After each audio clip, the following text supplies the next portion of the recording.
Chapter 2596. The Mountain Father and Son's Mission. 2. Nodding her head, Lung Roashue obediently followed the city lord's residence's head butler out of the courtyard. She was led by the head butler to a courtyard that was about the same size as the previous one. The head butler then said to her, "Go in. The city lord is waiting for you inside." Hearing this, Lung Roashue was slightly taken aback. What did he mean by the city lord was waiting for her inside? The city lord was going to participate in the semifinals? In reality, what Lung Roashue didn't know was that her second round of examinations was different from others. Because the head butler had already submitted her information and praised her, the city lord of Luo City was immediately interested. He wanted to meet Lung Roashue in private. If she was really as beautiful as the head butler described, he could open a special channel for Lung Roashue and let her pass the second round of examinations.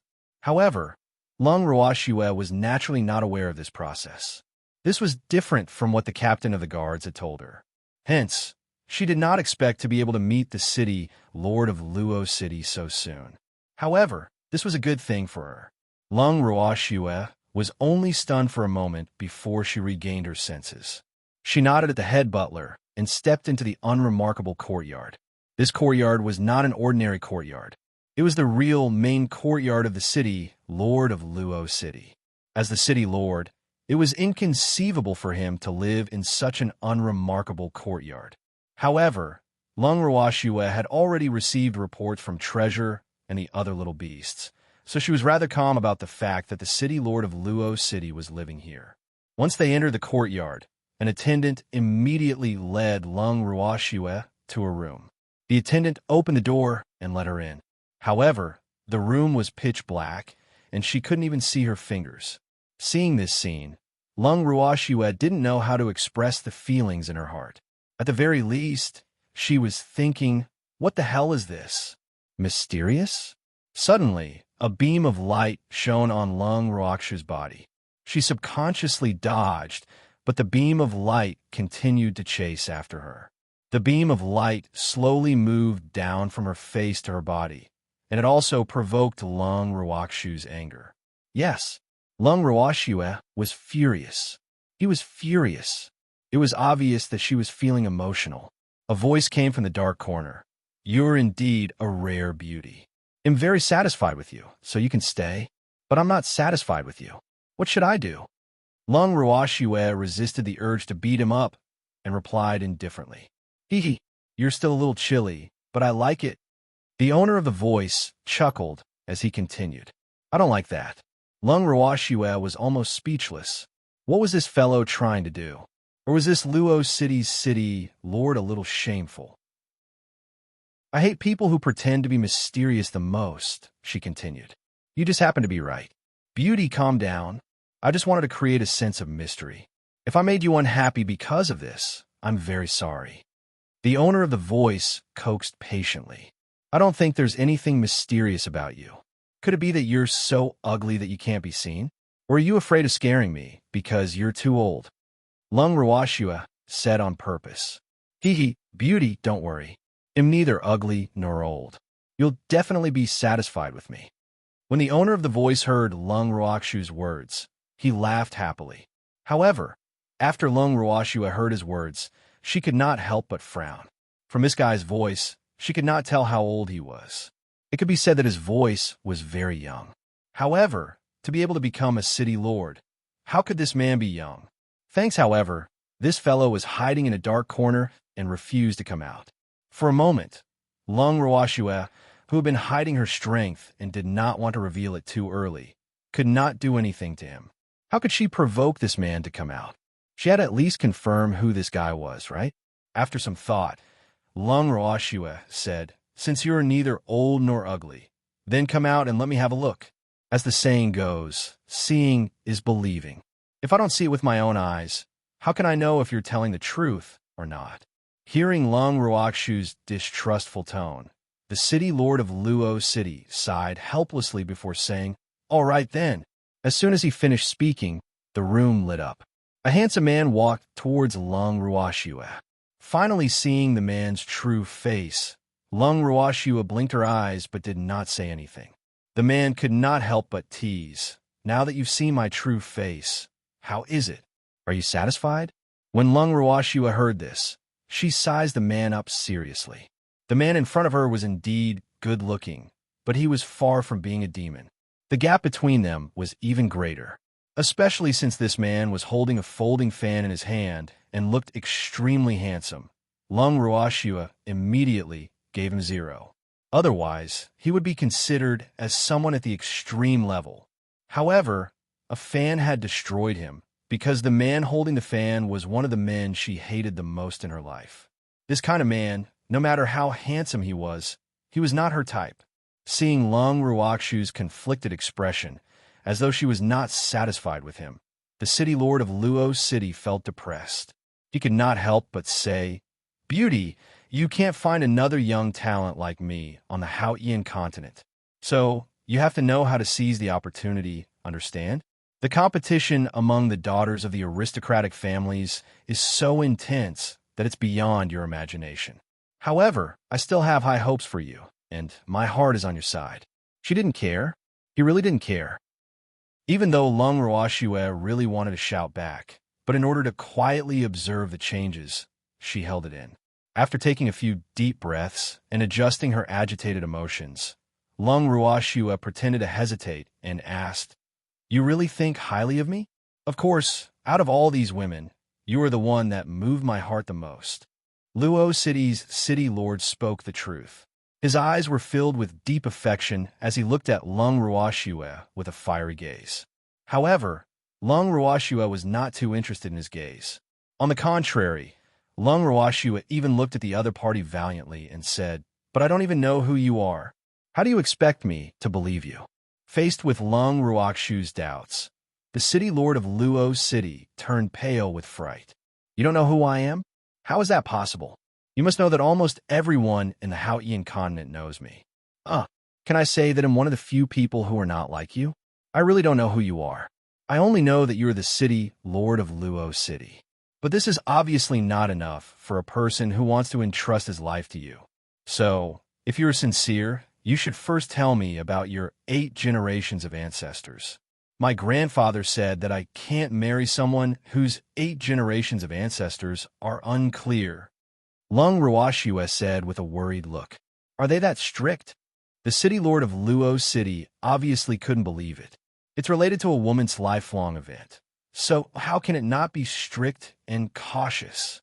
Lung Ruoshua said in an unpleasant tone. "That's true, I've been overthinking, but I can only tell you my name now. I'll tell you the rest when I have the chance in the future." The city lord of Luo City thought for a moment. Chapter 2597. The Mountain Father and Son's Mission 3. Sure. Lung Ruoshua nodded. "When you on, my name?" The city lord of Luo City said as if he had made a big decision. "When you on? If I remember correctly, shouldn't the surname of the governor of Luo City be Luo?" Lung Ruoshua blinked her beautiful eyes and pretended to be confused. Furthermore, this person's surname was One. What was going on? That was in the past. Luo City is mine now. When Yuan laughed. "Oh." Lung Ruoshua responded softly and did not continue asking.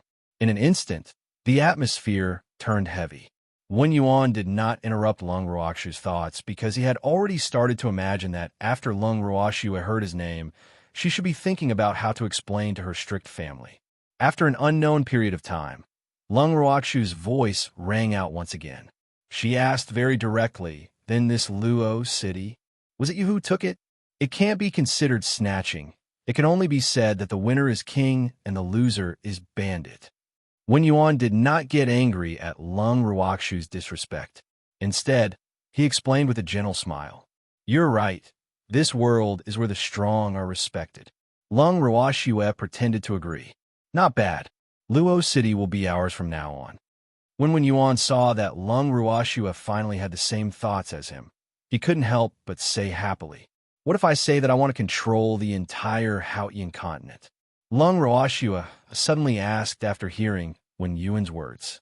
Wen Yuan was stunned by Lung Ruoxu's question, but a smile quickly appeared on his handsome face. He said in satisfaction, I didn't misjudge you. You are the most suitable woman to stand side by side with me. I'm surprised that you have such an idea, but am even more satisfied with you. However, my goal is much bigger than yours. I want to focus on this small Haotian continent. Do you have a bigger goal? Lung Ruashua blinked her eyes and put on a look of seeking answers. Of course, my goal is the divine realm. However, this is still too far away for us now. However, I hope that one day you and I can stand at the peak of the immortal realm together, looking down on the world. When Wen Yuan mentioned this goal, his eyes became brighter and brighter. Lung Ruashua could see his ambition from his dark eyes. However, she would not comment on whether he would succeed or not. So, are you willing to do it? After he finished speaking, Wen Yuan asked Lung Ruashua about her thoughts urgently. Of course I want to, but I don't have that kind of ability. Lung Ruashua said shyly. I'm here, what are you afraid of? As long as we persevere and work hard, we'll succeed one day. When Yuan's aura suddenly rose, then I'll be looking forward to this day. Lung Ruashua agreed helplessly. Now, she could see that this fellow's mental state was definitely not normal. Otherwise, why would he have such a weird idea? Did he really think that the divine realm was that easy to conquer, with the people under him? Furthermore, Lung Ruashua had also managed to find out some of his background from her conversation with Wen Yuan. Naturally, she was not willing to continue feigning civility with him. However, it was not a good time to fall out with this fellow right now. Hence, she made an excuse that she was tired and turned to leave under Wen Yuan's reluctant gaze. Even after walking for a long distance, Lung Ruashua was still drenched in sweat. Wen Yuan and the previous captain of the guards were indeed a group of friends. Just look at that pitiful little eyes. They were exactly the same. But unfortunately, that look was of little use to her. Just as Lung Ruashua was thinking about this, the head butler, who had disappeared for quite a while, caught up with her and brought her to another courtyard without giving her any chance to explain. This courtyard must have been arranged for her by the head butler. It had its own door and courtyard. Other than a few familiar figures, there was no one else. Thanks, cute master. How did the interview go? Upon seeing Lung Ruashua, Baby was the first to jump onto her shoulder and tease her. Seeing that Big Mountain and his son, as well as the other four beastie, were also looking forward to it, Lung Ruashua could only say helplessly, "It's all right. The city lord seems to be very satisfied with me." Of course I'm satisfied. This is a place that the city lord specially asked me to arrange for you to stay in. Moreover, Miss Lung is the only one living here. The daughters of the other families are all squeezed together by a few people. When the head butler heard this, he quickly spoke up, who knew that when Baby heard this, he curled his lips and said with a dark expression, "What? My place is much bigger than my cute masteress." Hearing that the little fox seemed to be very dissatisfied with the size of the residence, the head butler quickly explained, "They have a lot of people. Moreover, even though the place they're living in looks luxurious on the outside, the decorations inside are definitely not as exquisite as this place. This is all because my master is born to keep a low profile and doesn't like to be ostentatious. Therefore, the places he gives his own people to live in look ordinary, but they're the universe inside. As for the places for the guests, although they look gorgeous and noble, they're flashy without substance." Luo City's City Lord's Mansion's chief butler said after taking a breath. His words also revealed two meanings. First, it indicated that the city lord had already treated Lung Ruashua as one of his own. Second, naturally, it was the place they were currently living in, which looked unremarkable but was definitely the best. This is more like it. Baby was satisfied after hearing this. The head butler was sweating profusely in fear. Sob. Fortunately, this little fox was finally settled. If it wasn't for the fact that its owner was about to become the mistress of Luo City, he wouldn't have to bow to this little fox. After taking care of the treasure, the head butler immediately ran out of the place as if he was running for his life. Lung Ruashua looked at the back of certain head butler and could not help but sigh at the charm of the treasure. Of course, it was a charm that could scare people to death. Lung Ruashua brought Deshawn, his son, and the 5 little beasts into a room. She set up another boundary before telling them about the governor of Luo City. Hearing that their cute master suspected that the city lord of Luo City might be a member of the One family, Baby and the other beasts were surprised. There was actually a fish that escaped the net from the One family? It was too amazing. How did this guy survive? It was said that after the One family in the God world died out, the One family in the godly mainland might have also died out. So where did this One Yuan come from? He couldn't have jumped out of a rock, right? Master, why are there still people in the One family? They even came to the Haotian continent and occupied our territory? Are they looking for death? Suddenly, Baby said angrily. He was so angry that all the fur on his body stood up. That's right. This is definitely a robbery. Master, we can't let them do as they please. The May also clenched her little claws with a look of righteous indignation. Master, let's go and kill them now. Take this opportunity to take back Luo City. We can't let others take advantage of our place. Mo Yeho roared. Calm down. Those who occupy our territory will definitely be killed. But the key now is that we have to know how many people of the One family have come to the Haotian continent. Otherwise, it will be a waste of time if we kill one and another pair comes. The one who said this so clearly was you. That's right. We have to find the Luo family. Now that the people here have been occupied by the suspected One family, the Luo family will definitely not have a good time. Ling gave his final opinion. Listening to the opinions of her little beasts, Lung Ruashu nodded her head repeatedly. It seemed like her little beasts had all grown up and knew how to analyze things. In particular, Yu and Ling's words made her feel both surprised and relieved. She felt as if her children finally did not need her protection. Of course, this kind of feeling was also a little sad, making her heart sour. The mountain father and son who were listening by the side were once again dumbfounded. They knew that the seniors were talking about the city lord of Luo City, but they didn't understand what they were talking about. To the father and son, this conversation was as remorseful and incomprehensible as a heavenly book. But what shocked them even more was the intelligence of these little beasts in front of them. It was so high that it was frightening. Look at what they've said. He was really calm. Enough. He couldn't think of any words to describe the feeling in the depths of his heart.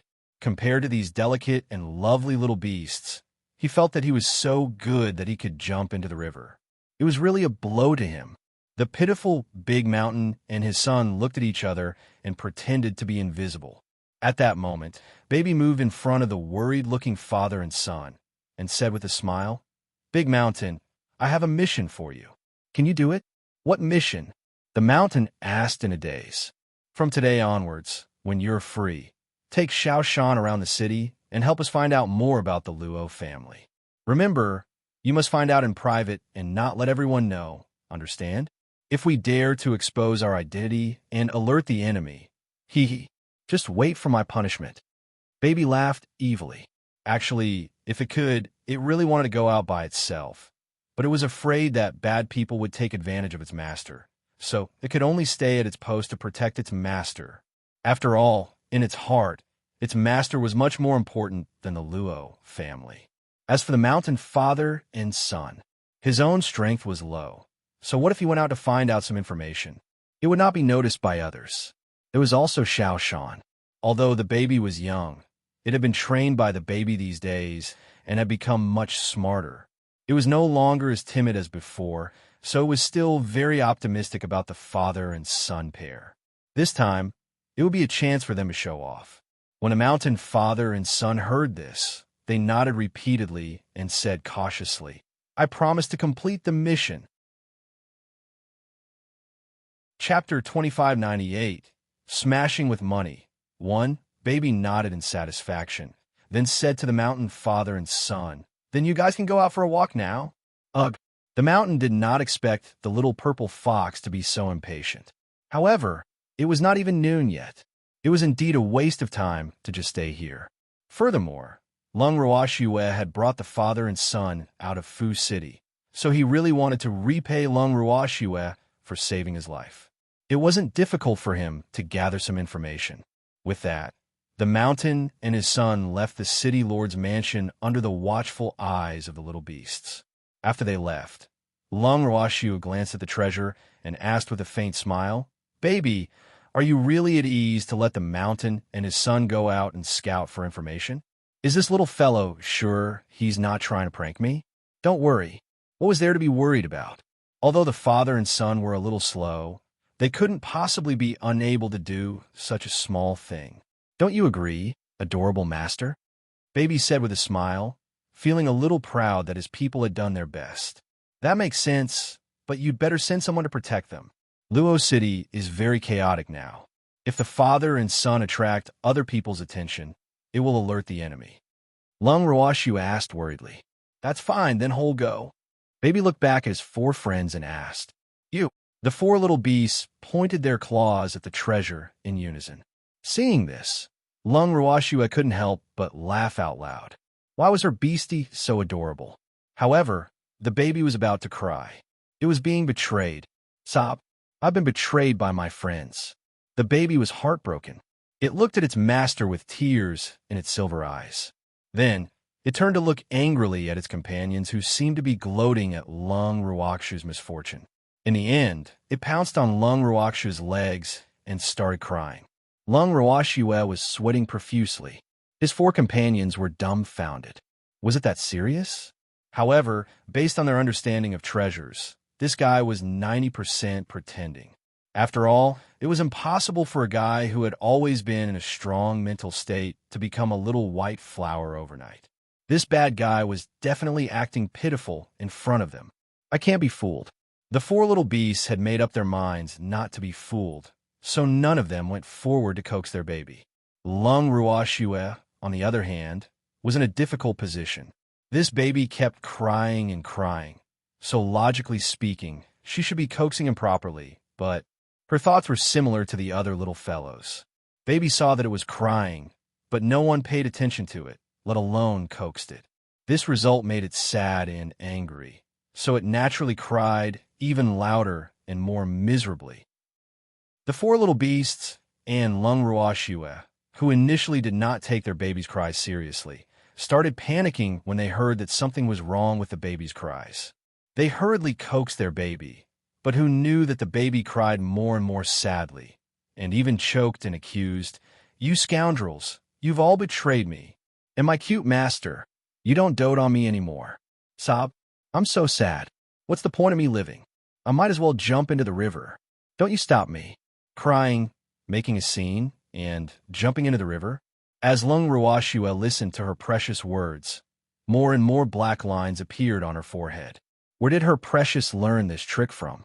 However, this trick was quite effective on the other four innocent little fellows. When they heard this, they were so scared that their faces changed. They quickly admitted their mistakes and repeatedly assured that they had not colluded in advance and that they were completely in sync. Thanks, however, when the baby heard the words telepathy, he became even more indignant. "You guys have the same heart, but you put in. If this isn't betraying it, what is it?" Thinking of this, Baby's cries became even louder. The four of them were even more at a loss. "Baby, don't cry." Lung Roashu reached out to caress her baby's extremely soft fur as she spoke. Her beautiful face was filled with helplessness. "Master, they bullied me and betrayed me. I'm so sad." Baby raised his little head and looked at Lung Roashu pitifully as he choked on his sobs and continued to complain. Ugh, both the palm and the back of her hand were meat. Lung Roashu didn't know what to do. In the end, she could only helplessly say, "Forget it. No one needs to go out and protect the mountain and his son. You can all stay by my side." All in all, none of the little beasts were willing to go out and wanted to stay by her side. Sigh. It was such an easy matter to solve. Look at how Baby was crying like a mistreated little wife. It was really as pitiful as it could be, seeing Baby's tears drenching its beautiful fur. Lung Roashu couldn't help but feel her heart ache. However, hearing Lung Roashu's words, Baby felt a little embarrassed. After thinking for a while, it seemed to have made up its mind and said, "Master, I'd better go out and protect the father and son. Their strength is indeed too low, and they might be bullied." Although it didn't want to leave its master's side, the current situation was special. If there was a position that needed it more, it would naturally be moved wherever it was needed. With this thought in mind, it didn't feel so bad. However, it still held a grudge against its little friend for betraying it. Baby, you don't have to force yourself. Lung Ruashua smiled. I won't force myself. My lovely master am willing to protect them. Baby emphasized. This was different from being forced. After saying this, it glared fiercely at its 4 little companions who had betrayed it, and then turned its head arrogantly, ignoring them. When the 4 little beasts saw this, they couldn't help but smile bitterly. Baby, you're bearing a grudge. Woo! This time they would not have a good life. You know, that guy was usually very stingy. This time, when he had the time, who knew what he would do to them? As if sensing that they were about to live a dark life, the 4 little beasts instantly became worried. However, this didn't stop Baby from asking Ling to cast an invisibility spell on it, because it felt that if such a cute thing like it were to walk out like that, it might be captured as a pet by someone who didn't have eyes. This was definitely something that it couldn't stand. When Ling Yi heard that his baby needed his help, he immediately ran over to his baby and served him with his super 5-star service. After making sure that his baby was satisfied, Ling Yi personally watched him leave the city lord's mansion. Ling even let out a light sigh and reluctantly returned to his room.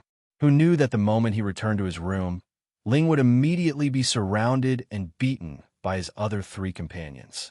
In a situation where 2 claws couldn't fight against 6 claws, Ling was completely defeated. The defeated Ling wrapped his arms around his master's wrist and looked up at the sky at a 45-degree angle. Tears could be seen in his eyes, making him look very pitiful.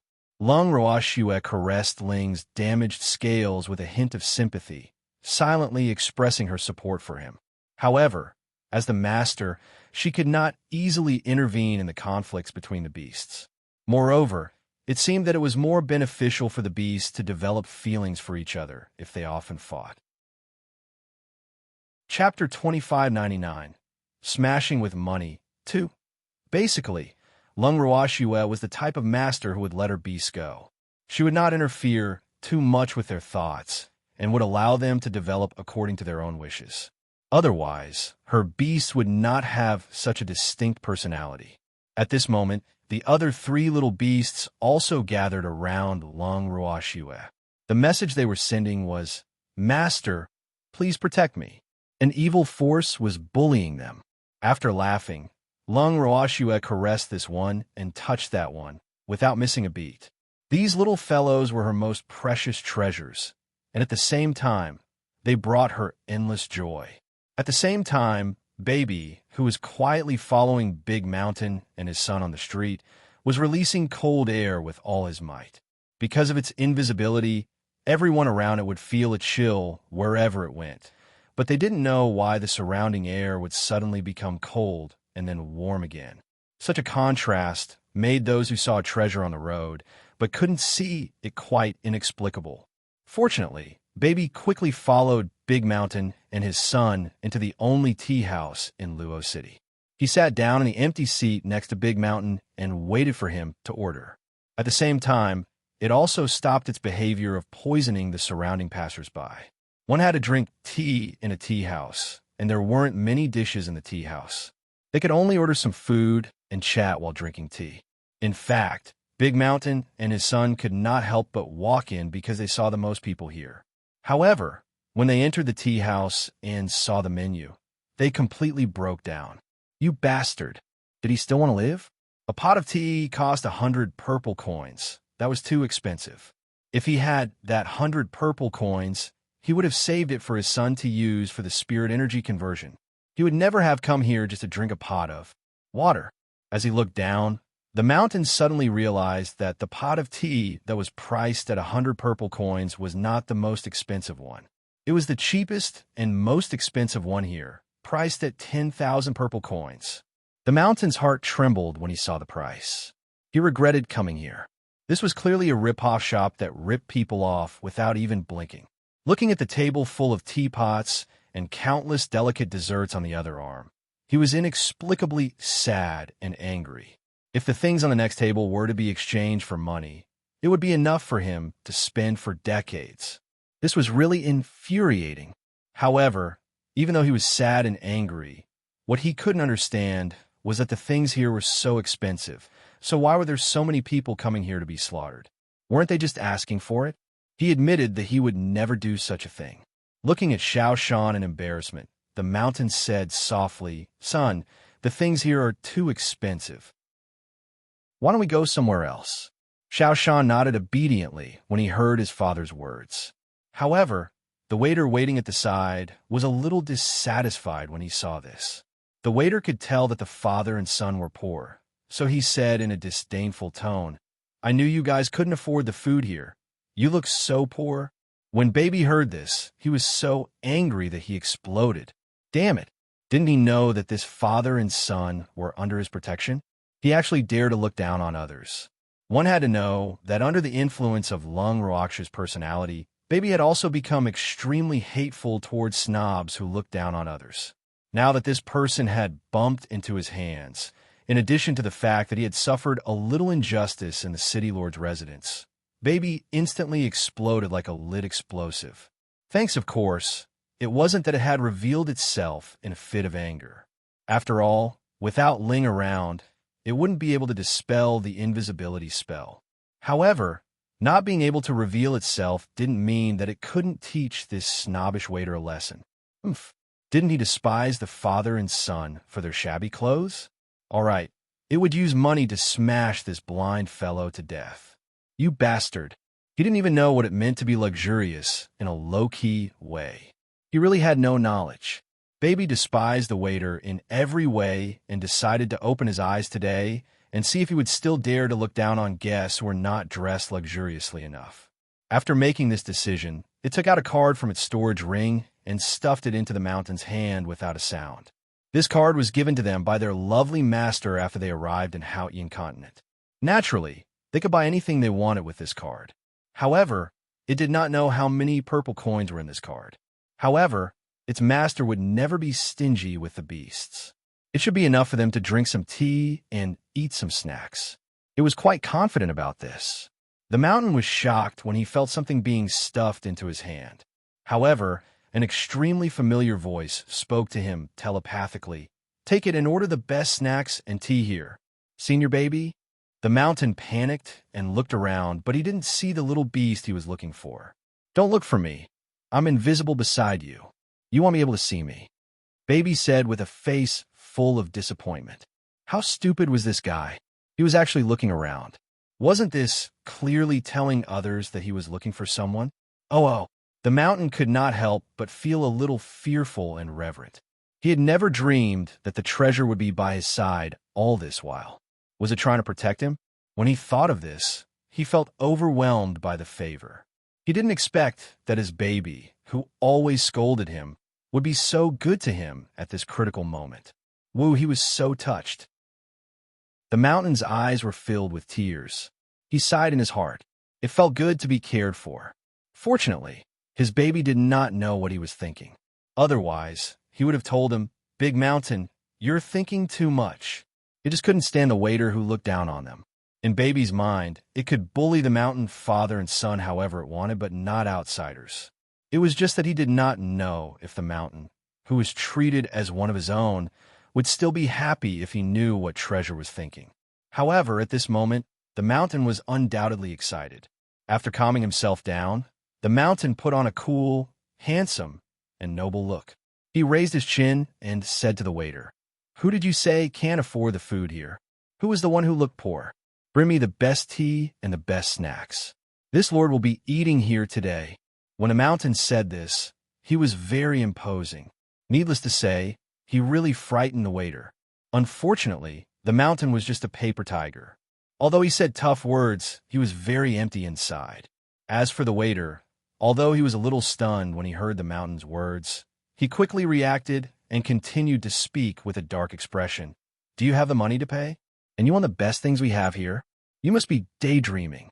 The waiter didn't think that the father and son looked like wealthy tycoons, so he didn't have much to worry about when he mocked them. It should be known that the people who came and went in and out of their tea house were basically people from rich and noble families. People like the father and son looked like cultivators who were in dire straits and could only barely feed themselves. People like them would never be the guests of their tea house. Chapter 2600. Smashing with Money. 3.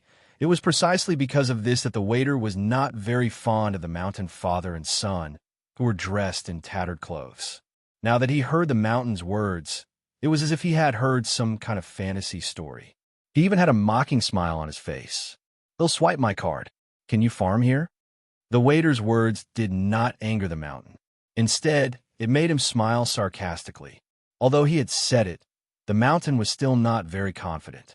The main reason was that he did not know how much money was in the card Baby gave him.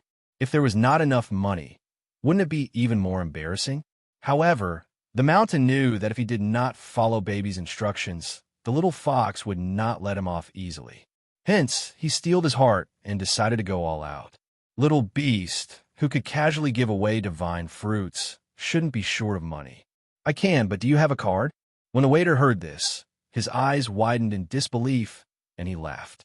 "You're looking down on me." The mountain roared and threw the small card in his hand on the table.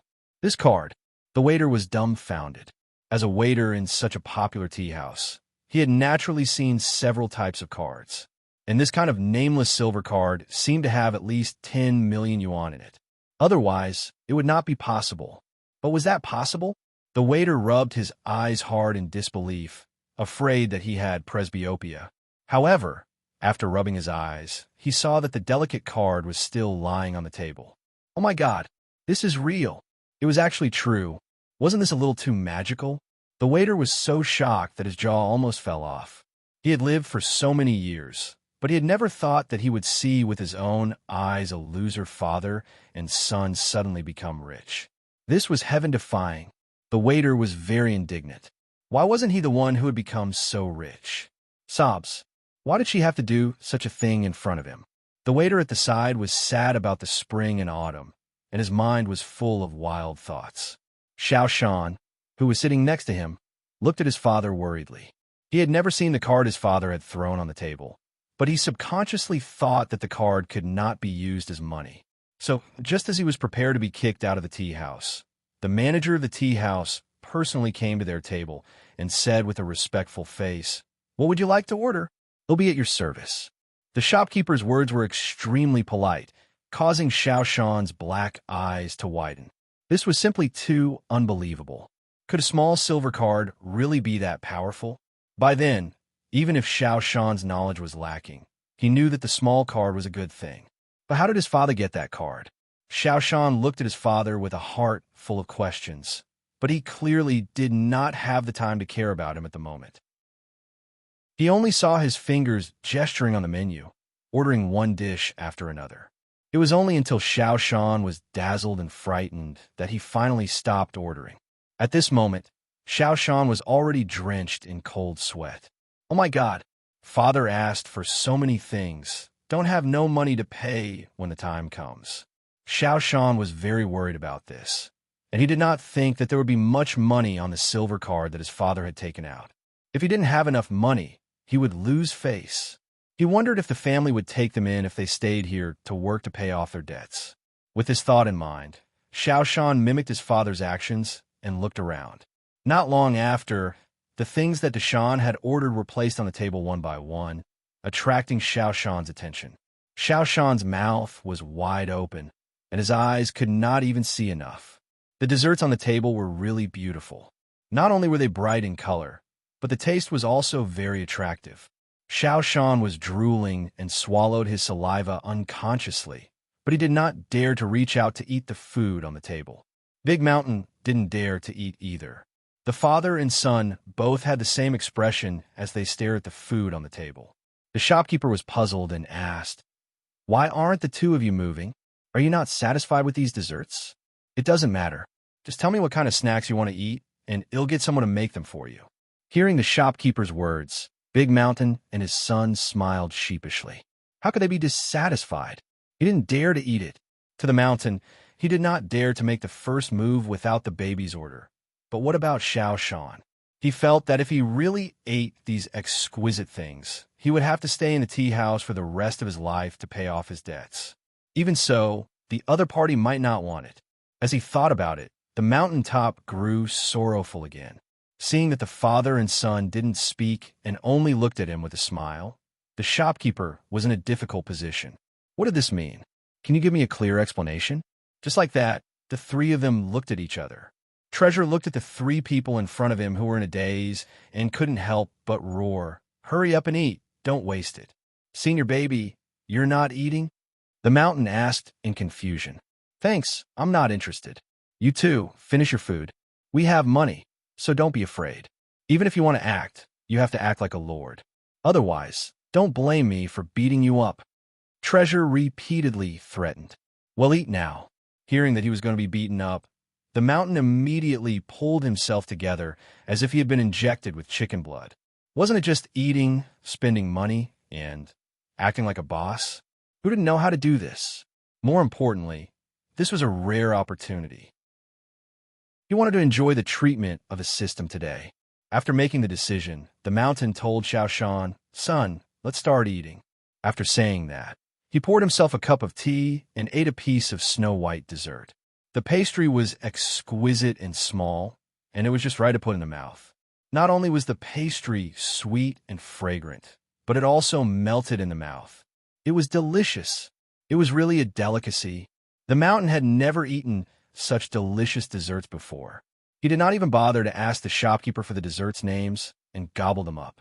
When Xiaoshan saw this, although he felt that his father was a little worried, the food had already been ordered and his father had eaten it. There was no way to return it. As such, he could only risk his life to accompany his father and do whatever he wanted. At most, the father and son would both stay and work to pay off their debts. It just so happened that they had a place to eat in the future. It could be said that Xiaoshan was no longer reserved after he had thought it through. He swung his arms and gobbled down the food like Big Mountain, looking at the father and son in front of him, as if they were reincarnated ghosts, eating wildly as if they had not eaten food in a few lifetimes. The corner of the shopkeeper's mouth could not help but twitch. In the end, he could not bear to look at them and chose to leave silently, leaving the guests a quiet dining environment. After they finished eating and paid the bill, Mountain and his son were even more dumbfounded. 100,000 purple coins? Did you get the bill wrong? Hearing the terrifying astronomical figure from the shopkeeper's mouth, Deshaun and his son's faces immediately turned pale. Xiaoshan even nervously tugged at his father's lapels. Otherwise, he would not be able to sit still. This much money, even if he sold himself, it would not be enough to pay for a cup of tea. A black shop. This place was definitely a black shop. Big Mountain and his son thought to themselves at the same time. In an instant, the way they looked at the shopkeeper changed. The shopkeeper was confused by their complicated looks. However, the customer was God, so he was quite patient when facing God. Pointing at the small silver card on the table, the shopkeeper reminded, "Just swipe this card for me." After he finished speaking, he saw that the father and son just stared at him with wide eyes. They didn't agree or refuse, so he could only take it as a silent agreement and directly took the card to the front desk. After the shopkeeper took the card away, it took a while for Big Mountain and his son to react. However, before the two of them could chase after the shopkeeper to ask for the small card back, the shopkeeper had already taken the initiative to take the card back and return it to Big Mountain. He even carefully reminded him, "Please keep this silver card carefully. The bill has been settled. You paid the bill. It's over just like this." He didn't tell them that they didn't have enough money, nor did he ask them to stay and work to pay off their debts. The father and son felt like they were in a dream. In their confusion, they were sent out of the tea house by the attentive shopkeeper. Standing on the street, the father and son were still in a daze. The pedestrians passing by didn't know what was going on with them and couldn't help but quietly point at them. "Hurry up and leave this place. Don't embarrass yourself." Suddenly, an unhappy voice rang in the father and son's ears. Then, Big Mountain felt a weight on his shoulder. Needless to say, it must be the precious senior sitting on his shoulder. Big Mountain pulled himself together and left the tea house without hesitation. He walked aimlessly on the street, thinking about what had happened before as he walked. Suddenly, he He felt depressed. He had originally wanted to go to the lively tea house to find out some news, but in the end, he only ate such expensive food and did not get any useful information. AI. This money was really wasted. The mountain was very regretful. As he walked, he did not know where he was holding his son's hand. In short, although the place in front of him was spacious, it was remote and looked like the wilderness. Why did he come here? The mountain was dumbfounded. He then looked at Xiao Shan and complained, "Son, we're going the wrong way. Why didn't you remind me?" Xiao Shan felt wronged and said with a depressed expression, "I don't know the way." "All right, since we're already here, let's just take things as they are. What's the big deal?" Hearing the father and son's conversation, Baby said very disapprovingly. At the same time, he perked up his little ears to listen in the distance. "Someone's following us." Baby laughed evilly and said. The mountain father and son immediately became alert when they heard this. Chapter 26:01. The scar has healed and forgotten the pain. 1. As if they knew that they had been discovered, the few people following Big Mountain and his son were no longer sneaky. They showed themselves and swaggered in front of the father and son. The mountain looked at the 5 men who had nothing to fear. He was so scared that he shivered in his heart. There was even a hint of despair in his heart. He could not tell the strength of the people in front of him. They looked like fiendish people. Just a slight glance at them made the hearts of the mountain father and son tremble. In the face of a strong enemy, the mountain father and son's legs turned to jelly. It was not that they wanted to be so useless, but the opponent was too strong for them to beat. The father and son thought to themselves, "Is Luo's city that unsafe? Why would there be people thinking about it in broad daylight? It should be robbery, right?"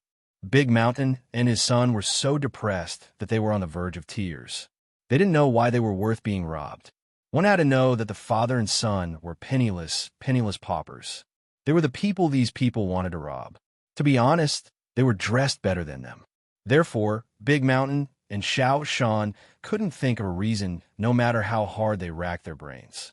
At this moment, they were so scared that they had completely forgotten about the act of pretending to be rich in the tea house. Even the treasures were directly thrown to the back of their minds. In order to quietly watch the strange changes, the baby also did not say a word. As a result, the father and son lost their backbone. Immediately, their hands and feet went soft, and their whole body trembled. When the people opposite them saw how useless the father and son were, they all laughed wildly. One of them even shouted, "Brat, hand over the silver card in your hand to this lord, and this lord will spare your life." "How about it?" The one who spoke was dressed in black. He was tall and burly, and his expression was even fiercer. He looked somewhat like the leader of the 5, and the other 4 did indeed follow his lead. However, after the mountain heard his words, he looked confused and asked, "What silver card? I don't have a silver card." "No? Kid, do you think we're blind or deaf?" The man who spoke was furious. He felt that the mountain was deliberately acting dumb. Fortunately, the mountain did not know what the man was thinking. Otherwise, he would be so depressed that he would bang his head against the wall. He was not pretending to be stupid. He had really forgotten. However, after the black-clothed man's reminder, he suddenly realized that it was the silver card that had attracted these guys. "All right, where's my precious senior?" The mountain finally remembered the existence of the treasure and kept calling out in his heart, "Senior treasure? Dear senior." Unfortunately, the baby did not give him any response. Immediately, the mountain became even more anxious, and cold sweat dripped down his forehead. The mountain reached out his hand and touched his shoulder subconsciously. He wanted to remind his baby that the situation was critical, but more than that, he wanted to ask what he should do. Who knew that just as his hand touched his shoulder, his hand was grabbed by a sharp object. In an instant, 5 shallow claw marks appeared on his hand, and baby's voice rang in his heart at the same time. "What are you doing? If you dare to reach out again, it won't just be a scratch." Senior baby, I just want to remind you that someone is going to rob us." The mountain said gloomily. Actually, there was something he did not dare to ask, but what should he do now? Because he could clearly feel that his baby's temper was not very good. "I saw it," baby replied in a bad mood, and then there was no more sound. Thanks as expected. The mountain saw that his baby was silent and thought to himself, thank God I didn't ask, or I'd probably be scolded again. However, what should they do in this situation? His mind was in a mess, and he had no idea what to do. Give the silver card to the other party in exchange for a chance to live? This was obviously unrealistic. That was because the card did not belong to him. If he really handed the card over to the other party, Baby would definitely be furious. At that time, he would probably be the unlucky one. Escape? It seemed even more impossible. The strength of the other party's 5 people was all above his own. If they could escape, that would really be a fantasy. With that thought, the mountain felt even more depressed, at the same time conflicted. Moreover, he didn't know if the treasure could beat the 5 of them, so he didn't dare to expose the existence of the treasure. He was even a little glad that the treasure was invisible, otherwise he would have been in trouble. Seeing that the mountain didn't respond for a long time, the man in black who had spoken before was instantly enraged. His face flushed red as he shouted, "Little brat, I'm asking you a question. Are you pretending you can't hear me? And no, that's not it." The mountain was jolted back to his senses by the roar, and added with a look of fear, "I really don't have a silver card because that card isn't mine at all. Whether it's yours or not, it's still in your hands. So, quickly hand over that silver card, or today you father and son will." Hee hee. The man in black laughed evilly, then glared at the mountain. The mountain understood the man's words, but if he handed over the silver card, he would not have a good life. He might even be worse off than now. Weighing the two, his flustered and thumping heart still leaned towards the treasure. Who asked him to owe someone a favor and not return it? It's not mine. I can't give it to you, the mountain said in an imposing manner after he made up his mind. The black-robed man became even angrier when he heard this. You bastard. He thought that as long as he scared them a little, the father and son with a huge amount of money in front of him would obediently give him the silver card. Who knew that they would actually refuse, which made the black-shirt man feel quite no sense of accomplishment. Don't hand it over, then die. The black-robed man roared in anger. Then he brandished a long blade that glowed with a silver light and swung it at the mountain father and son. Big Mountain and his son had been so intimidated by the man in black's murderous aura and pressure that their legs had turned to jelly. They could not run even if they wanted to. In such a situation, the father and son closed their eyes in despair. However, the expected pain did not come. After a crisp bang, they heard a miserable scream. The father and son opened their eyes and saw the black-clothed man who wanted to kill them rolling on the ground in pain. The knife in his hand had long fallen to the ground, and there were 5 obvious claw marks on the man's wrist. Ugh! Faced with such a change, the father and son were dumbfounded. Was this a treasure?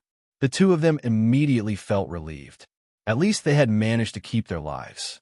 Just as the father and son heaved a sigh of relief, they saw with their own eyes that the other 4 people had also fallen to the ground in pain. All of them used one hand to cover their injured wrists in unison. Their injuries were the same as the man in black. Needless to say, it must have been the work of the treasure. Seeing this, the mountain father and son were finally at ease. At the same time, he was glad that there was a treasure. Otherwise, this father and son would lose their lives. However, while they were relieved, the 5 people who were rolling on the ground in pain were so depressed that they wanted to bang their heads against the wall. Damn it, they didn't even see who did it, okay? Could it be a ghost? Chapter 26:02. You've forgotten the pain after the scar healed, too. When the 5 of them thought of this, they couldn't help but feel a little afraid. Although they were cultivators and were least afraid of things like souls, they were still afraid when they thought about this thing on Hautian continent. Because this thing shouldn't have appeared here. Who is it? Don't play tricks. Get out here. Among the 5 people, the more courageous man in black even pretended to be brave and shouted loudly. Naturally, no one responded to her. Baby, who was sitting on a mountain's shoulder, was too lazy to pay attention to him. He was not even willing to give him a look. The mountain father and son looked sympathetically at the man in black, who had sat up but was still gritting his teeth in pain. He thought to himself, what a pitiful guy. He's injured, but doesn't know who did it. AI, with an opponent that he couldn't see, he would probably be extremely depressed, right? With this thought in mind, the two of them felt more sympathy for the man in black. The man in black roared for a while, but when he saw that his opponent did not even give a response, he was so angry that his anger rose to the top of his head. At this time, he felt two sympathetic gazes. When he looked, it was actually the father and son that he wanted to teach a lesson. Suddenly, his anger increased a little. How detestable! This pair of father and son were clearly ants in his eyes. But now, they actually sympathized with him? This was like a cat being pitted by a small mouse. As the mouse's nemesis, the cat definitely couldn't take such a blow. That was how the man in black was feeling right now. When he felt the sympathy of two ants on him, the anger in his heart exploded. He immediately shifted his hatred to the mountain father and son and roared fiercely. "Did you do it? Speak." The mountain and his son looked innocently at the demonic fellow and shook their heads. "It wasn't us. It wasn't us. Our hands can't scratch a scar like that on your wrist. That's your accomplice, too." The man in black deliberately said, "We don't have any accomplices, didn't you see that? We only have two people." The mountain said with a face full of sincerity. He could not help but add in his heart, "Plus, there's an invisible little fox." The man in black knew that he was just making things difficult for her and that she was telling the truth, but he didn't know why he felt so aggrieved and unhappy. This kind of feeling was stuck in his chest, and it was as depressing as it could get. After a long time, the man in black, who had been holding back his anger, roared at the mountain and his son fiercely, "Quickly hand over the silver cards in your hands, and he'll spare your lives." This time, Big Mountain and his son were no longer afraid. The two of them looked at each other and shook their heads in unison. Their meaning was obvious. They were not going to hand it over. Now that they had the treasure, they felt that there was no need to be afraid of these 5 people. AI, it was good to have a treasure. They were all very confident. The two of them relaxed and were no longer afraid of the black-clothed man's threat. When the man in black saw that the 2 little ants in front of him were not afraid of his threat, he suddenly became angry again. His face turned red and he shouted, "You are the ones who are seeking death." After saying that, he picked up the knife that he had dropped on the ground and used his uninjured hand to wave it at the father and son again. Thanks with the previous experience, Big Mountain and his son stared at the man in black without blinking. They wanted to see what kind of retribution he would suffer this time. The result was the same as last time. With a bang, the knife fell, followed by a horrifying scream. Then, the tall and fierce-looking man in black fell to the ground again. Upon seeing this, the other 4 people who had just relieved some of their pain were all dumbfounded. Ooh, this was really a ghost. For a moment, the other 4 were so afraid that they didn't dare to move. They all carefully observed their surroundings, afraid that some invisible guy would also claw them. At that moment, seeing that the few fellows who wanted to rob him had finally stopped, Treasure transmitted a message to the mountain. Ask them about the situation of the Luo family. If they're honest, give them a few healing pills. Oh, okay. The mountain quickly agreed, then turned to the 5 people on the ground and said, "I have a few questions to ask you. If you can answer honestly, they'll give you a few healing pills." How about it? A healing pill? Upon hearing these 4 words, the eyes of the 5 people immediately released a wolf-like green light. This guy actually still had healing medicinal pills. It seemed like it was a wise decision to rob him. But for now, he had to get his hands on the healing pills. Woo! Pills. That was a good thing that money couldn't buy. Especially those used for healing. They were worth thousands of gold. And the best healing pills were priceless. With the benefits, the 5 of them immediately became much more obedient. "Go ahead," the man in black, who had sat up once again, said through gritted teeth. The pain on his wrist pierced straight into his heart and lungs. It was a pity that he did not have any healing medicinal pills in his hands. Otherwise, he would not have allowed his injuries to heal naturally. Whoa! When he heard the father and son in front of him say that he would be given a healing pill if he answered a few questions, the black-clothed man was really envious and jealous of him. He really wanted to snatch the pills from their hands as well. But now was not the time. The black-clothed man decided to first obtain the medicinal pills that he could earn by answering questions. I heard that the previous city lord of Luo City had the surname Luo. I want to know, where is the Luo family now? The mountain went straight to the point and asked without any hesitation. However, when a man in black heard the mountain's question, he asked warily instead of answering, "Why are you asking about the Luo family? Could he be a relative of the Luo family?" "No, I'm just curious." The mountain laughed. "Curious? It's best not to be curious about such things. You must know that the Luo family is a taboo in Luo City now. No one is allowed to mention it." The black-robed man was on guard. "There's such a thing. Where are they now?" the mountain asked. "Didn't I say not to mention it? Why are you so insensible?" The black-robed man glared at him and said with a displeased expression, "But I'm really curious. Just tell me. Besides, there's no one else here, so even if you tell me, no one will know, right? How about this? Tell me where the Luo family is, and it'll give you an extra healing pill." The mountain bargained. These words were naturally what Baby wanted him to say. "They'll tell you if you add 3 more. The man in black heard this and made a counteroffer. "This isn't 3 too many?" The mountain hesitated, seemingly in a difficult position. No room for discussion. The black-clothed man had no intention of compromising with this price. Of course, it was also because he did not want to tell the mountain about this. So he offered high price. There were a total of 4 healing elixirs, 1 for his own use, and the other 3 could definitely be sold for a high price. Who asked healing medicinal pills to be so scarce right now? The mountain pretended to think and hesitate for a long time. Finally, he made a pained expression and said, "It's a deal, but you can't ask for a sky-high price, or it'll ask someone else." Chapter 26:03. You've forgotten the pain after the scar healed. 3. Don't worry. The black-robed man was very sensible. He could also see that this should be the other party's bottom line. Naturally, he would not let the medicinal pill that was about to be in his hands fly away. "Then you can tell me now, where's the Luo family now?" The mountain reminded. Ever since Luo City was taken over by someone, the Luo family's strength was greatly reduced, and they disappeared overnight. I've heard that the Luo family once appeared in the area of the Green Dragon Mountain, so I guess they should be there. The man in black said after some thought, "Guess? So, you don't know the exact location of the Luo family?" The mountain said in dissatisfaction, "I'm just a small character in the Hautian continent. Isn't it normal that I don't know the details? One had to know that not everyone could know about this little bit of news. If you ask someone else, you won't hear it." The black-robed man could hear the dissatisfaction in the mountain's words and immediately retorted in an unpleasant tone.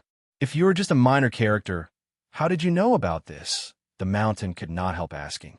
After he asked this question, he immediately broke out in a cold sweat. His strength was not even as good as these people in front of him. Now, he actually dared to call the other party a small character. He didn't know if the other party would be angry and want to cut him off again after hearing this. Subconsciously touching his neck, Big Mountain's little heart began to beat wildly. However, to the mountain's surprise, the man in black did not get angry. Instead, he explained patiently, "Of course, I don't know that based on my ability. A captain of guards in the mayor's mansion told me when I was drinking with him. Is this information accurate?" The mountain asked, worried. "I can't guarantee that," the black-robed man said, afraid of taking responsibility. The mountain was speechless at such a rascal's answer. "If you can't guarantee it, why are you so confident? Was this a joke?" The mountain was out of ideas and could only ask for help from the treasure on his shoulder. He asked, "Senior Baby, he's not sure about this news. What should we do now?" "Give them the pills and let's go," Baby said calmly. This news was very likely to be true, because the brothers that its lovely master had acknowledged were all on Green Dragon Mountain. Moreover, the relationship between the two families had always been good. It was possible that the Luo family would hide in the Azure Dragon Mountain to take refuge. With this thought in mind, Baby paid the reward without hesitation, but it was still a little depressed in its heart. If it had known that the Luo family might have gone to the Azure Dragon Mountain, it would not have bothered to ask these useless guys questions. AI, what a waste. Fortunately, the healing elixir it was going to give was very ordinary. Otherwise, it would have been depressed to death. When he heard that the treasure meant that he had to pay for it, the mountain's eyes widened. Wasn't this pill too easy to earn? Sob, it's a pity that I don't know anything about the Luo family. Otherwise, I wouldn't have let these guys earn the pills. Although he was dejected, the mountain still obediently took the small white jade bottle from Treasure and paid the other party according to the conditions they had agreed on. Although only one of them answered the question, the reward was the same since they were working together. Such a fact made the mountain feel a little sullen. Although he really wanted to say that it would be fine to just pay the black-clothed man, right? After all, there was only one person who answered, but he could feel that his baby obviously didn't want to be involved with the other party's rhythm, so he could only swallow these words. When the black-robed man and the other four received the pills, they sniffed the fragrance of the pills as if they had seen their sweetheart. Each of them stared at the pills with infatuation and reluctantly swallowed one.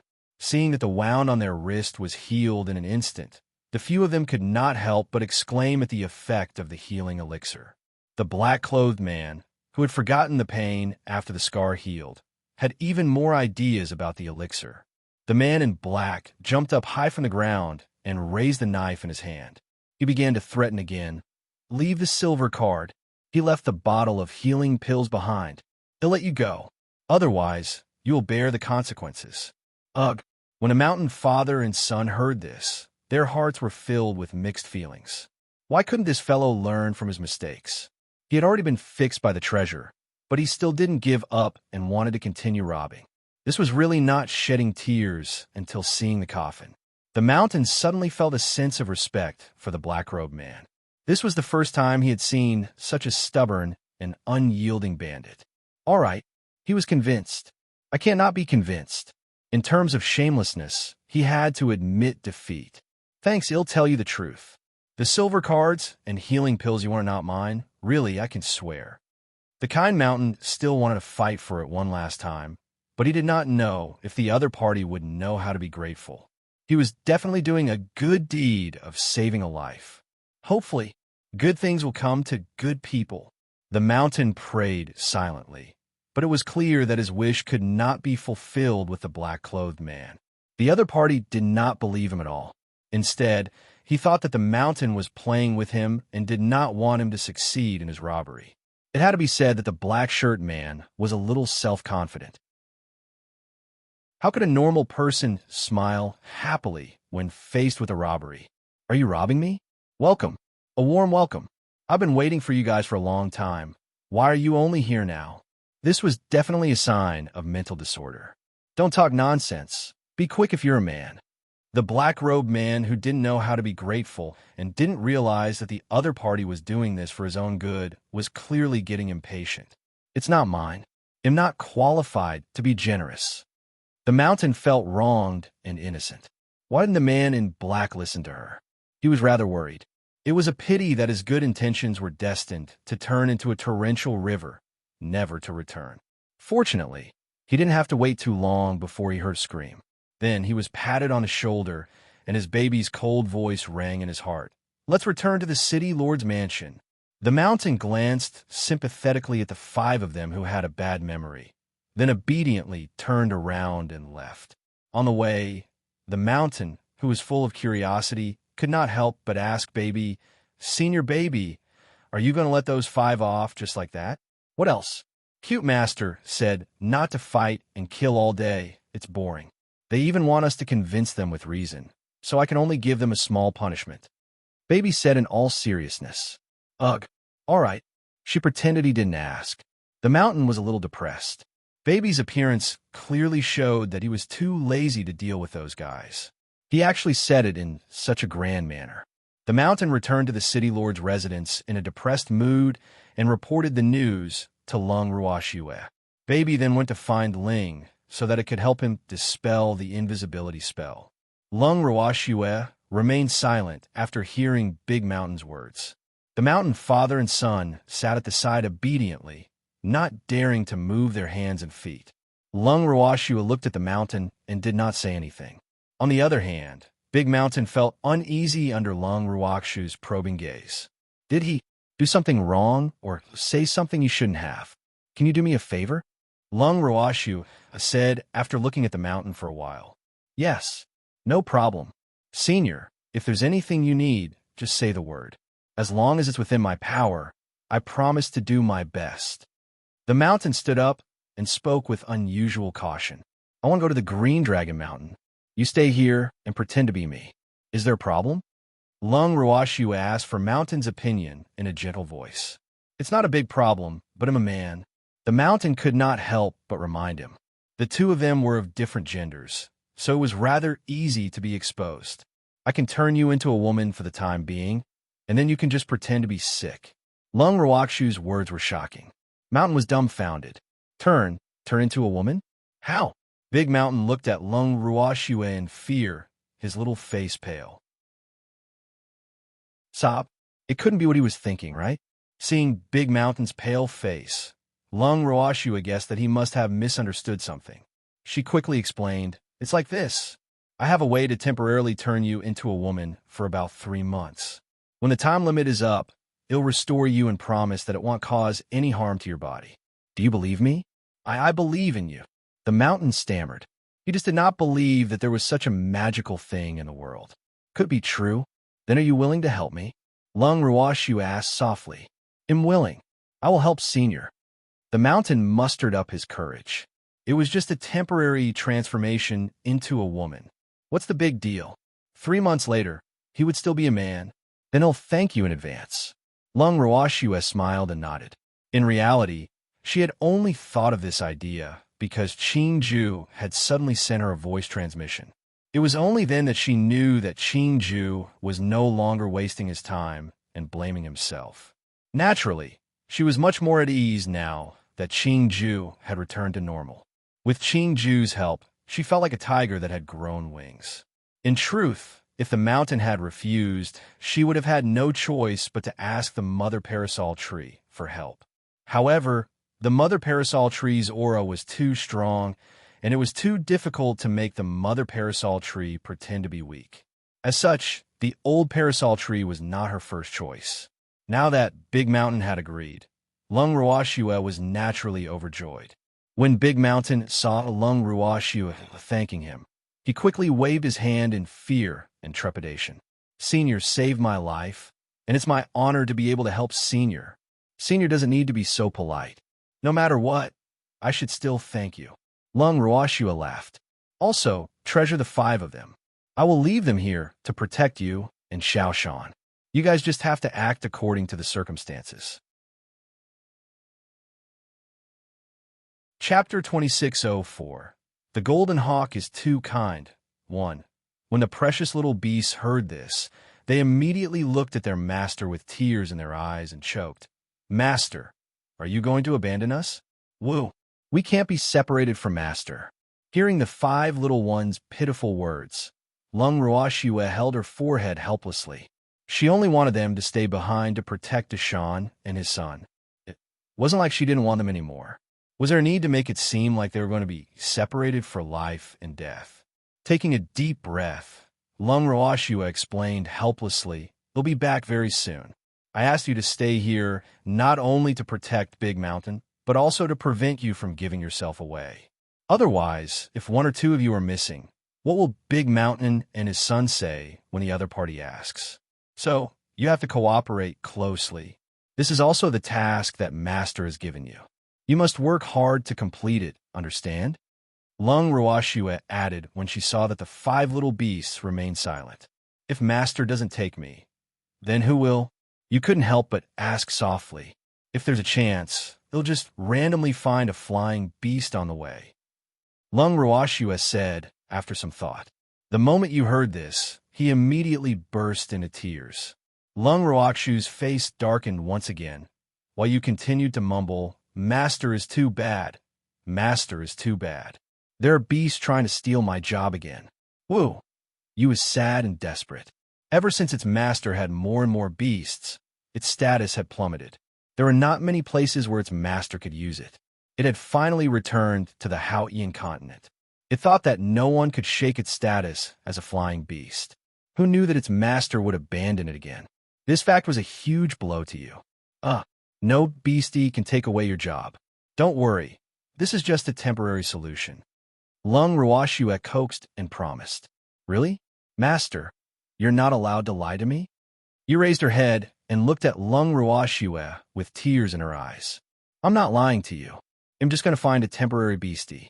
In the future, the job of flying beast will still be yours. That temporary beastie is just a substitute. Trust me. Lung Ruoxue declared once again. I trust you, master. You choked and finally stopped crying. The other beastie had wanted to learn from you, but Lung Ruoxue said, you guys have to wait for me to come back, okay? It blocked the words that they wanted to say. Then, Lung Ruoxue instructed Qing Ju to help the mountain with the transformation. When Xiao Shan saw his father turn from father to mother, his eyes widened and his mouth was half open, unable to speak for a long time. After some time, Xiao San asked his question, in the future, should I call you father or mother? When Lung Ruoxue heard this, she couldn't help but laugh out loud. On the other hand, Big Mountain's face was flushed red. He glared at his son with a face that turned from embarrassment to anger and said unhappily, you don't have to call me anything. I'm Senior Lung now. Oh, hello, Senior Lung. Xiao Shan said to the mountain with a mischievous expression as he held back his laughter. His gaze towards Lung Ruoxue was filled with admiration. Thanks, Big Mountain. You're not too bad right now. After Lung Ruoxue was done laughing, she turned around and spoke to the mountain. It's just that his body is a little stronger. She couldn't help but add in her heart. When a mountain heard that he had been praised, he was so excited that he didn't know where to put his hands and feet. In short, he felt uncomfortable wherever he put them. In the end, the red-faced mountain could only lower his head shyly. Lung Ruoxue reminded Big Mountain of a few things to take note of before bidding farewell to the 5 little beasts. Under the 5 little beasts' reluctant and teary eyes, she left the city lord residence. On the other hand, the mountain began his career of pretending to be sick as Lung Ruoxue.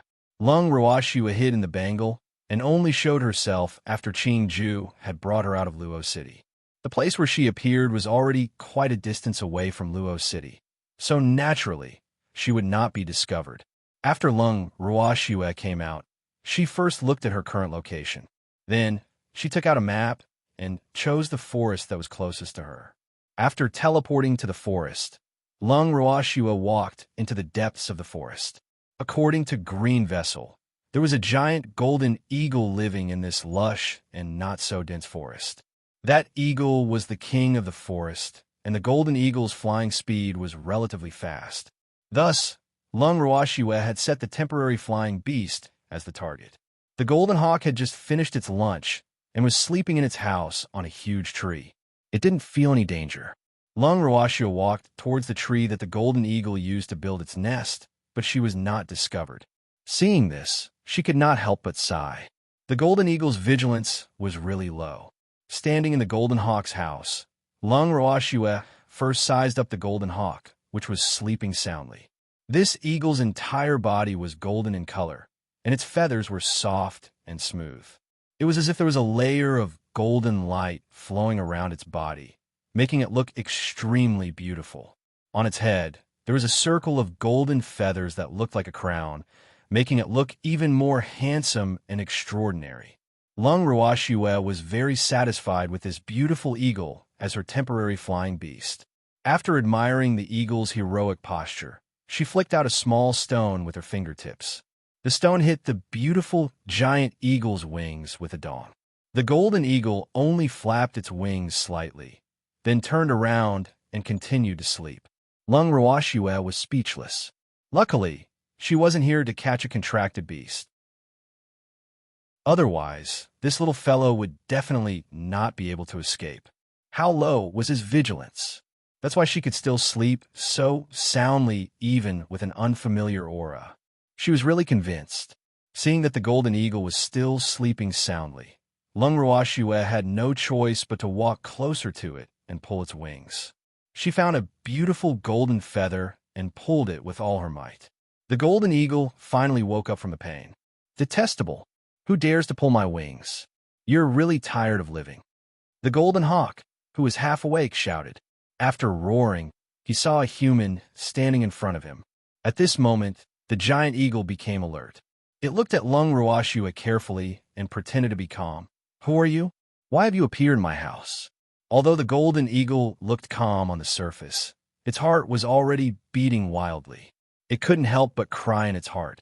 Is this human here to catch me? It was a little scared. Although it had always been confident in its own strength, it did not know why. But when it faced the human in front of it, it felt a trace of fear for no reason. The pressure that this human gave, it was really great. The golden hawk almost collapsed and knelt down to worship. Where did this ancestor come from? It was so scary. An animal's instinct was definitely the most sensitive. After the golden eagle felt Lung Ruoxue's power, it had to be obedient and not dare to shout or get angry at the human who had plucked its feathers. I'm Lung Ruoxue. I'm here to discuss something with you. Seeing that the golden eagle's attitude was rather friendly, Lung Ruoxue naturally spoke in a friendly manner. Chapter 2605. The golden hawk is too kind. What is it? The giant golden eagle asked with a confused expression. I'm going to the Green Dragon Mountain. I want to hire you as my flying beast. Lung Ruoxue went straight to the point and stated her purpose.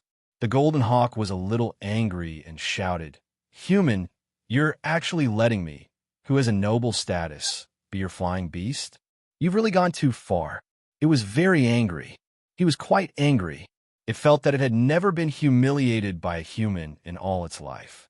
However, the human in front of it seemed to have given it a slap and woke it up. It also told it that in the eyes of the human in front of it, it was only a flying beast. For the proud golden hawk, this was definitely a big blow to its self-esteem. If you're willing, they'll give you this bottle of pills. Lung Ruoxue saw that the golden hawk did not seem to agree with her idea.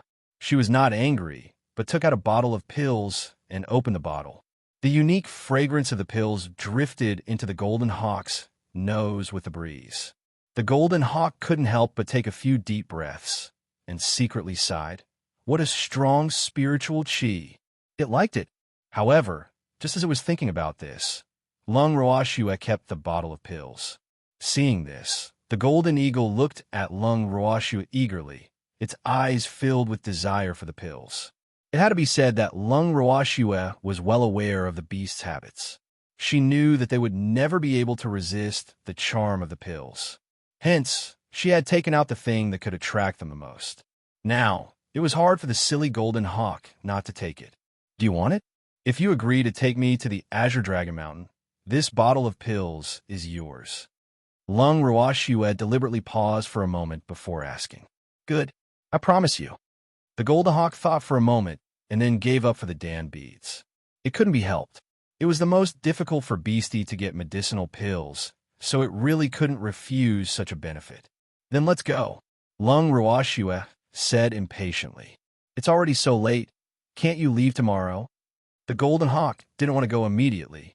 It was still sleeping. After saying that, it actually yawned again. Lung Ruoxue was speechless when she saw its reaction. Little golden hawk, it's only afternoon now. With your speed, you should be able to fly very far in one afternoon, she reminded the hawk. But I'm very sleepy. She was still sleeping.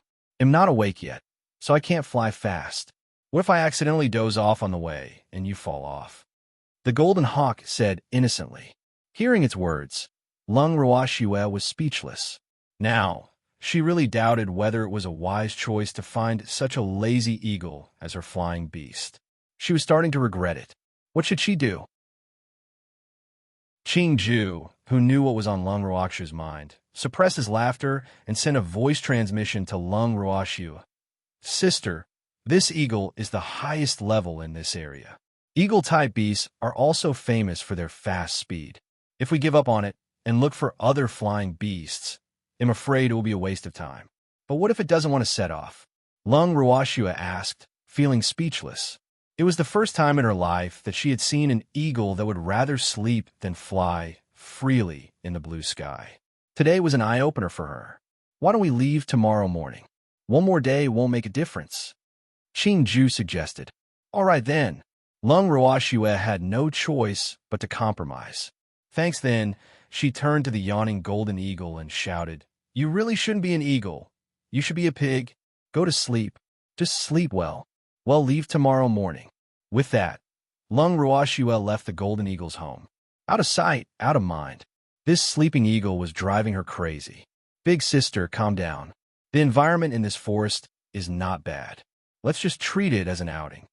Ju saw that Lung Ruoxue's temper was getting a little bad, so he continued to comfort her.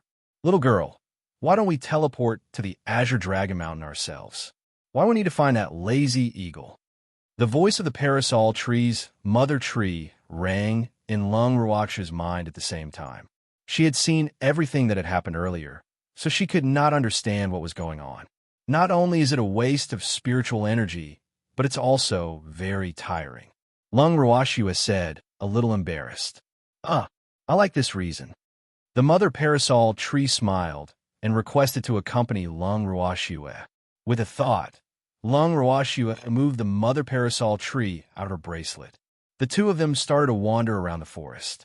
As soon as the mother parasol tree appeared in the forest, the few flowers and trees in the forest all stirred and stretched out their most beautiful branches and leaves to greet the mother parasol tree.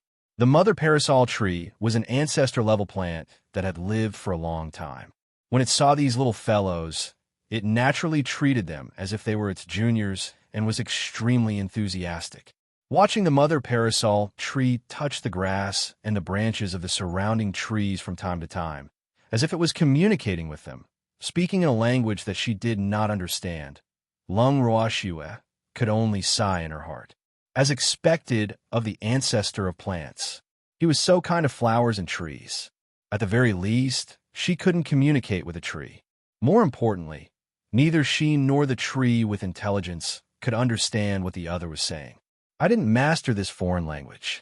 Just like that, Lung Ruoxue and the mother parasol tree did not even finish strolling through half of the forest before the sky turned dark. The two of them discussed and decided to return to the Golden Eagle to rest for the night. They would set off the next morning. When they arrived at the Golden Hawk's home, Lung Ruoxue helplessly realized that the Golden Hawk did not seem to be awake. Such a fact made Lung Ruoxue's face darken even more. Just how much sleep did this guy have? You're really a sleepy little fellow. The mother parasol tree laughed. She had already heard from the flowers and trees in the forest that the golden eagle's biggest hobby was sleeping. Not only that, but this guy spent at least 2/3 of the day sleeping, and the other 1/3 was looking for food. Of course, she didn't dare to tell Lung Ruoxue about this. Otherwise, that little girl would fly into a rage. I'm not just sleepy, I'm sleeping like a pig. Lung Ruoxue said, Let's rest early. The mother parasol tree could not help but want to laugh wildly, but in order to maintain her image, she held it in. However, after Lung Ruoxue sent her into the bracelet, she could not help but burst out laughing. Hearing the laughter in her heart, Lung Ruoxue was even more speechless.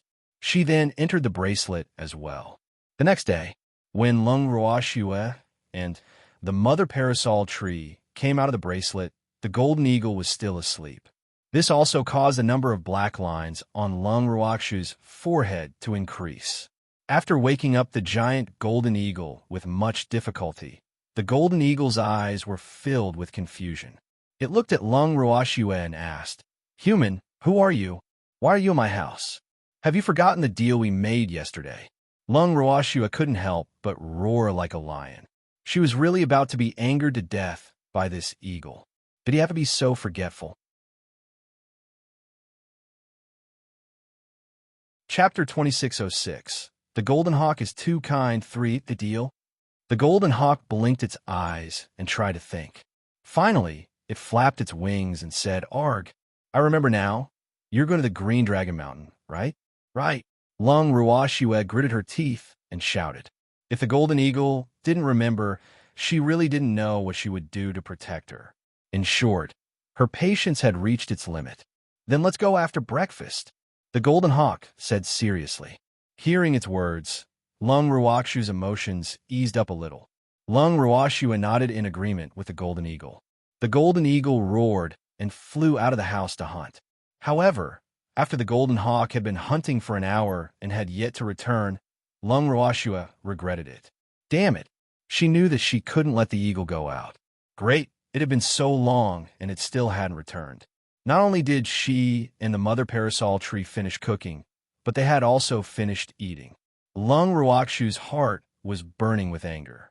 Her entire body was unconsciously emitting a vicious aura, scaring the mother parasol tree so much that it kept its distance from her, afraid that Lung Ruashu, who was on fire, would harm the innocent. After another 2 hours, the golden eagle finally returned with an excited expression. It said happily, "My luck today is pretty good. I actually managed to catch a fat rabbit." After he finished speaking, he even showed the rabbit in his claws to Lung Ruashua and the mother parasol tree. "You're so excited just because we caught a rabbit? What do you usually eat?" Lung Ruashua was speechless. She realized that this eagle's requirements were really low. Fruits, leaves, rats, etc. Eat whatever you have. I'm not a picky eater. The Golden Hawk said, "Why did you take so long?" At this moment, the parasol tree mother tree changed the topic when it saw that Lung Ruashua was so angry that she had lost her temper. "It's all to catch this damn rabbit," the Golden Hawk said with an aggrieved face, as if catching a rabbit was a great thing. "You took 3 hours to catch a rabbit? It's almost noon now. I want to know if you'll have to start preparing for lunch after breakfast?" The mother parasol tree asked in surprise. "I don't eat lunch." The Golden Hawk shook its head. "What about dinner?" The mother parasol tree continued to ask curiously. "I'm not eating either. It's too hard to catch food." The Golden Hawk said with a sad face. No wonder you're always sleeping." The mother parasol tree felt that it had found out the truth. The golden eagle had been sleeping all day just to save food. These days were really too miserable for it. To be honest, the mother parasol tree truly sympathized with the eagle. It was reasonable to say that as a carnivore, eagles were at the top of the food chain. Although they could not compare to birds like phoenixes, they would not starve themselves in order to save food. Right? Thinking of this, the mother parasol tree looked at the golden eagle with more and more sympathy. After that, she took out a few more beautiful red fruits and gave them to the Golden Hawk. The Golden Hawk accepted it gratefully. Then, it looked at the mother tree and asked curiously, "Who are you? I didn't see you yesterday." "I'm her companion." The mother parasol tree was speechless and didn't know what to say. This eagle must have realized it too late. They had already met in the morning, but this eagle only remembered to ask her who she was now. This was really... "Oh, welcome," the Golden Hawk said with enthusiasm. Then, he planned to enjoy his breakfast. Unfortunately, before it could move its claws, the rabbit that it had grabbed and pretended to be unconscious immediately woke up and begged with tears in its eyes, "Your Excellency, Golden Eagle, please spare me. Sob, my meat is stinky and not delicious. Besides, I have parents and children to take care of. There are dozens of mouths waiting for me to feed them. The burden on my family is really heavy. If you eat me, they won't be able to survive." Hearing the rabbit's pitiful tone, the hawk was embarrassed.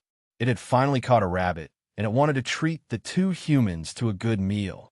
But now that it heard that the rabbit it had caught had such a pitiful life experience and was the pillar of the family, it couldn't bear to do it. After hesitating for a while, the Golden Hawk turned around and said, "You can leave. You'd better be more careful next time and not let others catch you again. Not everyone is as kind as me." "Thank you. Thank you. Your Excellency, Golden Eagle. You're such a good man. Our whole family will definitely be grateful to you." The rabbit was grateful and wanted to run away, but was stopped by the Golden Eagle. Thanks, the scared rabbit trembled and timidly asked, Your Excellency, Golden Eagle, do you have any other orders? Don't you have elders and children at home? Take these fruits. Don't let the elderly and children go hungry." As the Golden Hawk was talking, it gave the fruit that the mother tree gave it to the rabbit that it caught as food. The rabbit thanked him profusely in pleasant surprise. Then it hugged the few fruits that it had obtained for free and quickly disappeared into the forest. Lung Roashue and the mother parasol tree were both dumbfounded by this scene. What? What was going on? Did it have to be so dramatic? The two of them were speechless at the Golden Hawk's actions. They didn't even know what to say. All right, they could only say that they had never seen such kind beasts due to their ignorance. This forest was really big, and there were all kinds of beasts. The hawk felt embarrassed when the two didn't say anything and looked at it with disappointment. It scratched its head and said in a low voice, "Don't worry, there will be food. I will go and get more. We'll go with you." Lung Roashue and the mother parasol tree said in unison. The two of them were extremely interested in how the golden eagle hunted its prey. "It's hard to hunt. Are you sure you want to follow?" The golden hawk asked with uncertainty.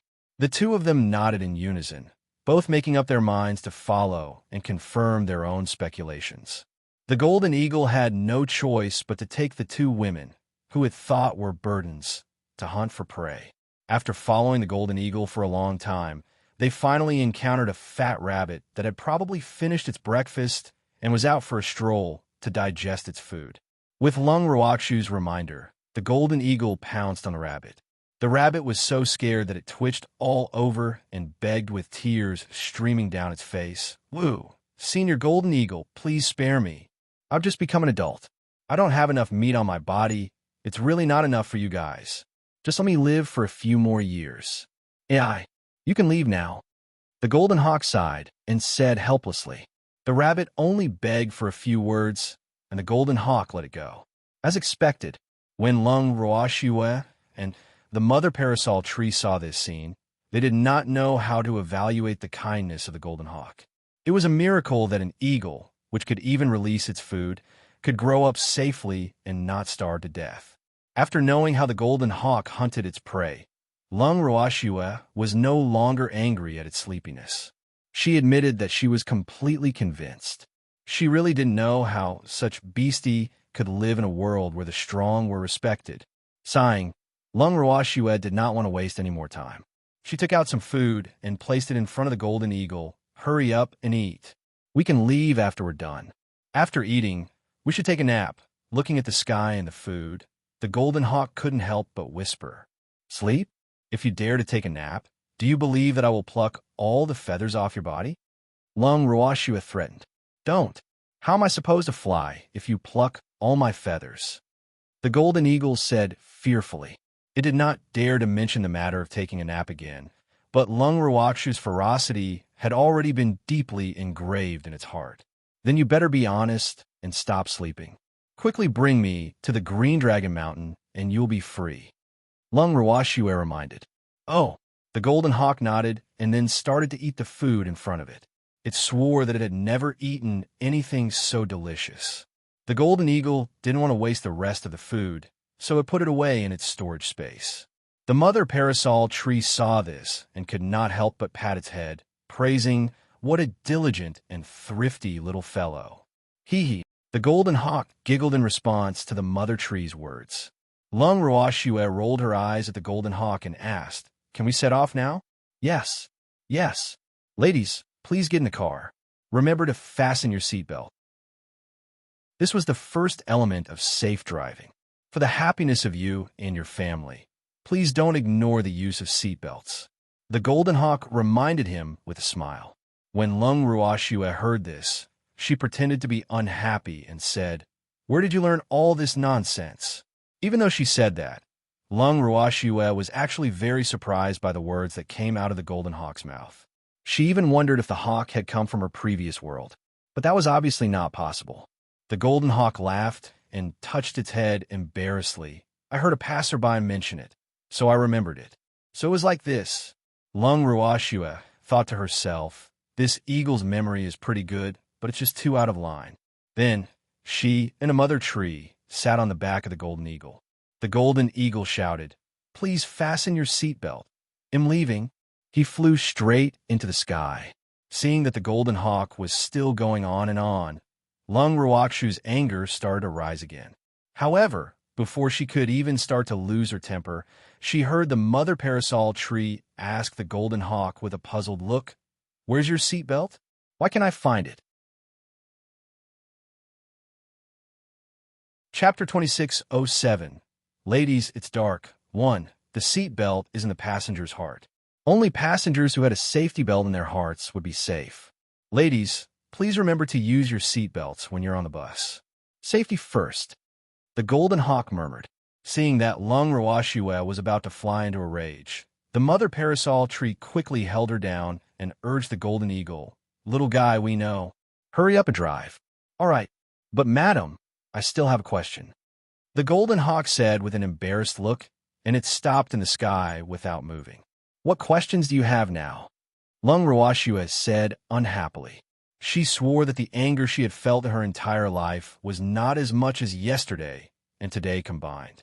This eagle definitely had the ability to infuriate people to death, but it had done it unintentionally.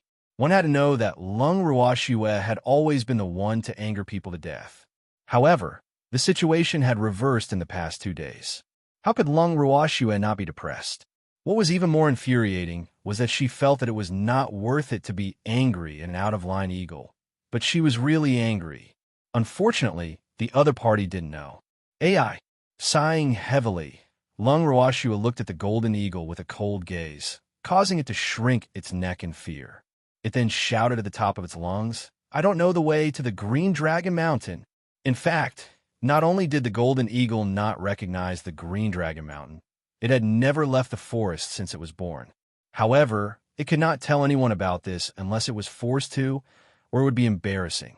But now, it had no choice but to say it. Its eyes were dark, and it didn't know where to fly.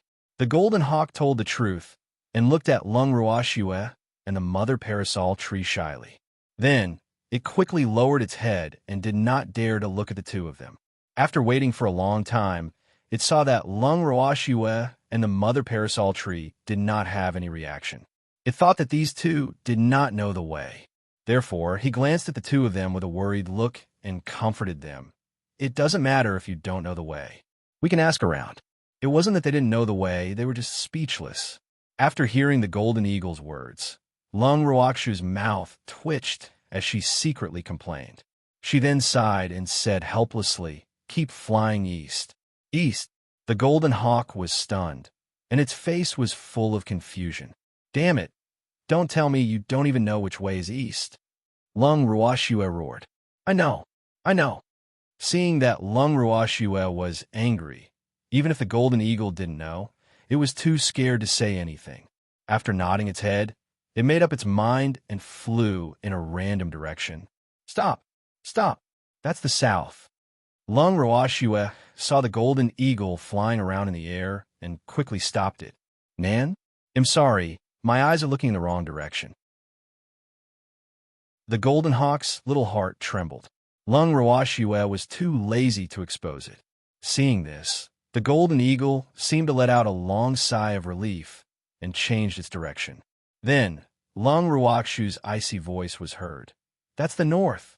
The golden hawk changed its direction. "Thanks, west."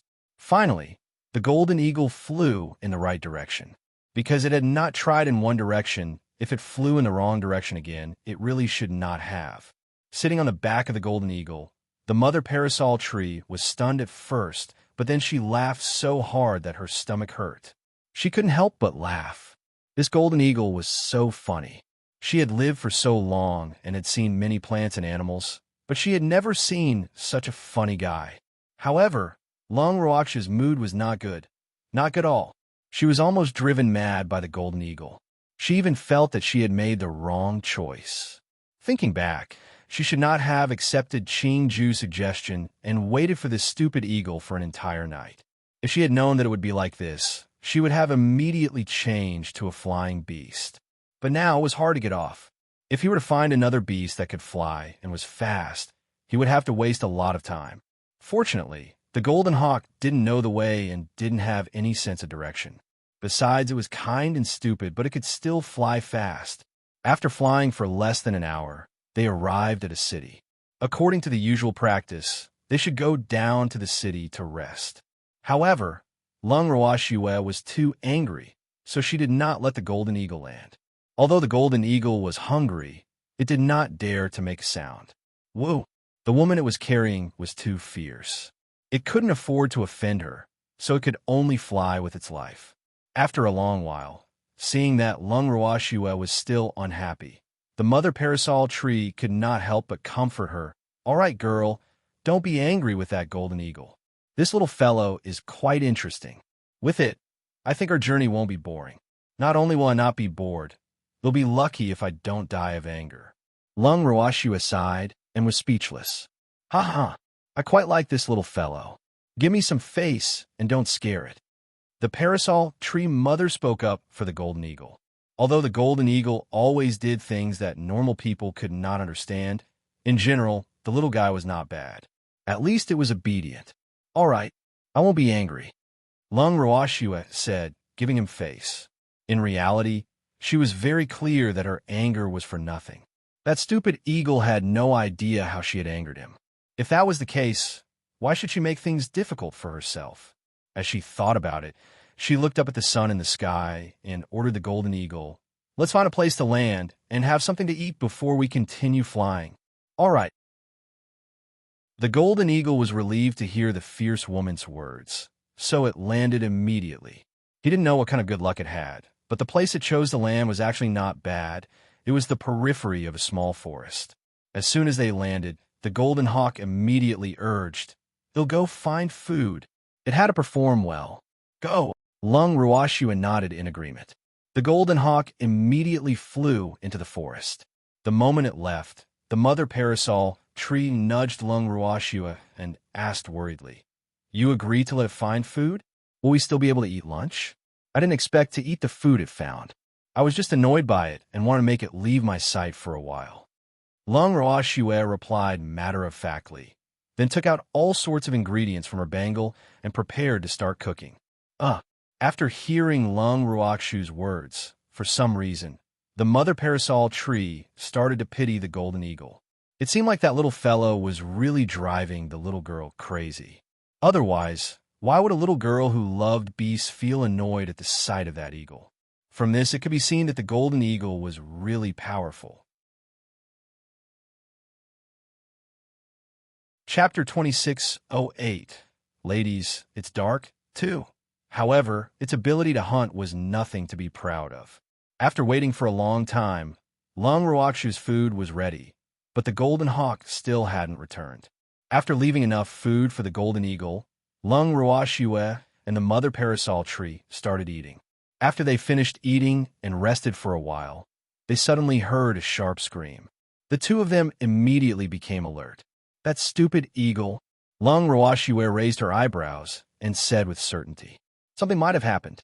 Let's go and take a look." The mother parasol tree said anxiously. Then it grabbed Lung Roashue, and the two of them immediately teleported towards the direction of the sound. In the heart of the mother parasol tree, the stupid little eagle was under their protection. How could anything happen to it under their watch? If that was the case, where would they put their face?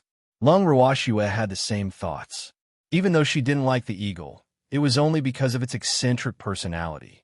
If it wasn't for the fact that she was in a hurry, it would be interesting to have such a stupid eagle by her side. When the two of them arrived at the scene, they only saw a few golden feathers on the ground, and the golden eagle was gone. Lung Roashue was furious. Damn it, he dared to capture the beastie she hired. Wasn't this snatching food from Tiger's mouth? She could not tolerate such a thing. After summoning Green Vessel, Lung Roashue asked him to help her search for the golden eagle. Green Vessel received the order and immediately started searching. In just a few seconds, he had found the golden eagle's location. "Sister, there's a team of 5 adventurers in the southwest of this small forest. That golden eagle is with them." Green Vessel reported the location of the golden eagle. "I know, we'll go now." After Lung Roashue finished speaking, she nodded towards the parasol tree, and the two of them teleported again. At this moment, the golden hawk was tied up in a cage. It looked sad and looked up at the sky at a 45-degree angle. Its golden eyes were misty. "Woo, ladies, I'm afraid I won't be able to see you again. I haven't caught any food for you yet. I don't know if you'll be hungry." Without me, how are you going to go to the Green Dragon Mountain? The Golden Eagle was thinking in its heart. It had accidentally regarded its own status as very important. It was just that Lung Roashue did not know what it was thinking, or else she would have sneered at it. However, the Golden Hawk didn't worry for long. It saw two vague figures not far away. The next second, the two figures became real, and the Golden Hawk was overjoyed. The fierce woman was here. The Golden Eagle was so excited that it was crying tears of joy. Just as it was about to express its joy, Lung Roashue glared at it, and it immediately shut its mouth. He continued to stare at Lung Roashue and the mother parasol tree. Sob, it feels so good to see family. Thanks at this moment, the five-man adventurer team also noticed the sudden appearance of Lung Roashue and the mother parasol tree. They immediately became alert. Who are you people? We saw this place first, so please move to another place. The only woman among the five immediately roared like a beast guarding its territory when she saw the two devastatingly beautiful women in front of her. Lung Roashue's cold eyes swept across the room. The woman who had spoken shuddered and shut her mouth subconsciously. This woman gave her a lot of pressure. She just casually glanced at her, and she didn't dare to say anything. In reality, the woman wanted to shout, but she couldn't bring herself to do so.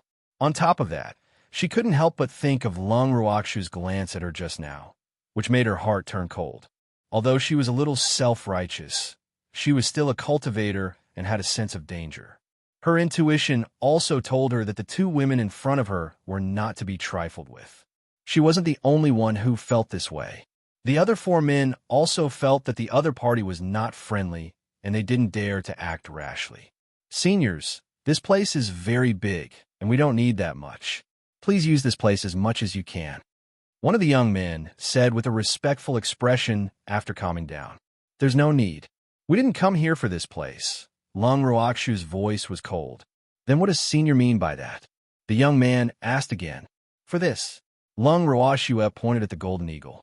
It's our beastie, but you captured it. The mother parasol tree added. When the five people heard this, their faces all changed. They had never thought that the Golden Eagle was a beast with an owner. Now that they had caught the beast, they had attracted the owner of this beast. This was a terrible fact. He had thought that this Golden Eagle could be sold for a good price, but who knew that it had brought him big trouble? The five of them were very depressed. They had been caught red-handed, and it seemed impossible for them to deny that they had caught the Golden Eagle, because the evidence was right there. Especially when they saw how excited the Golden Eagle was to see its master, none of them dared to doubt that the Golden Eagle was not the other's beastie. Senior, I'm sorry. We didn't know it was your beastie. We thought it had no owner. The young man explained. Let it go, and I won't cause you any trouble. Lung Roashue didn't want to bully the weak and couldn't be bothered to argue with these five people. She had more important things to do now. All right. The young man agreed readily and was ready to open the cage to release the Golden Eagle. In his opinion, as long as the expert in front of them, whose cultivation they could not see through at all, did not mind their reckless behavior, what was the loss of a beastie? Was it more important than his own life? He had thought it through very clearly, but he couldn't stop someone from dragging him down. Seeing that he really intended to let the Golden Eagle go, the only woman among the five people was not happy. Wait, she said that it was her eagle, and you all believed her? Who knows if he's lying to us?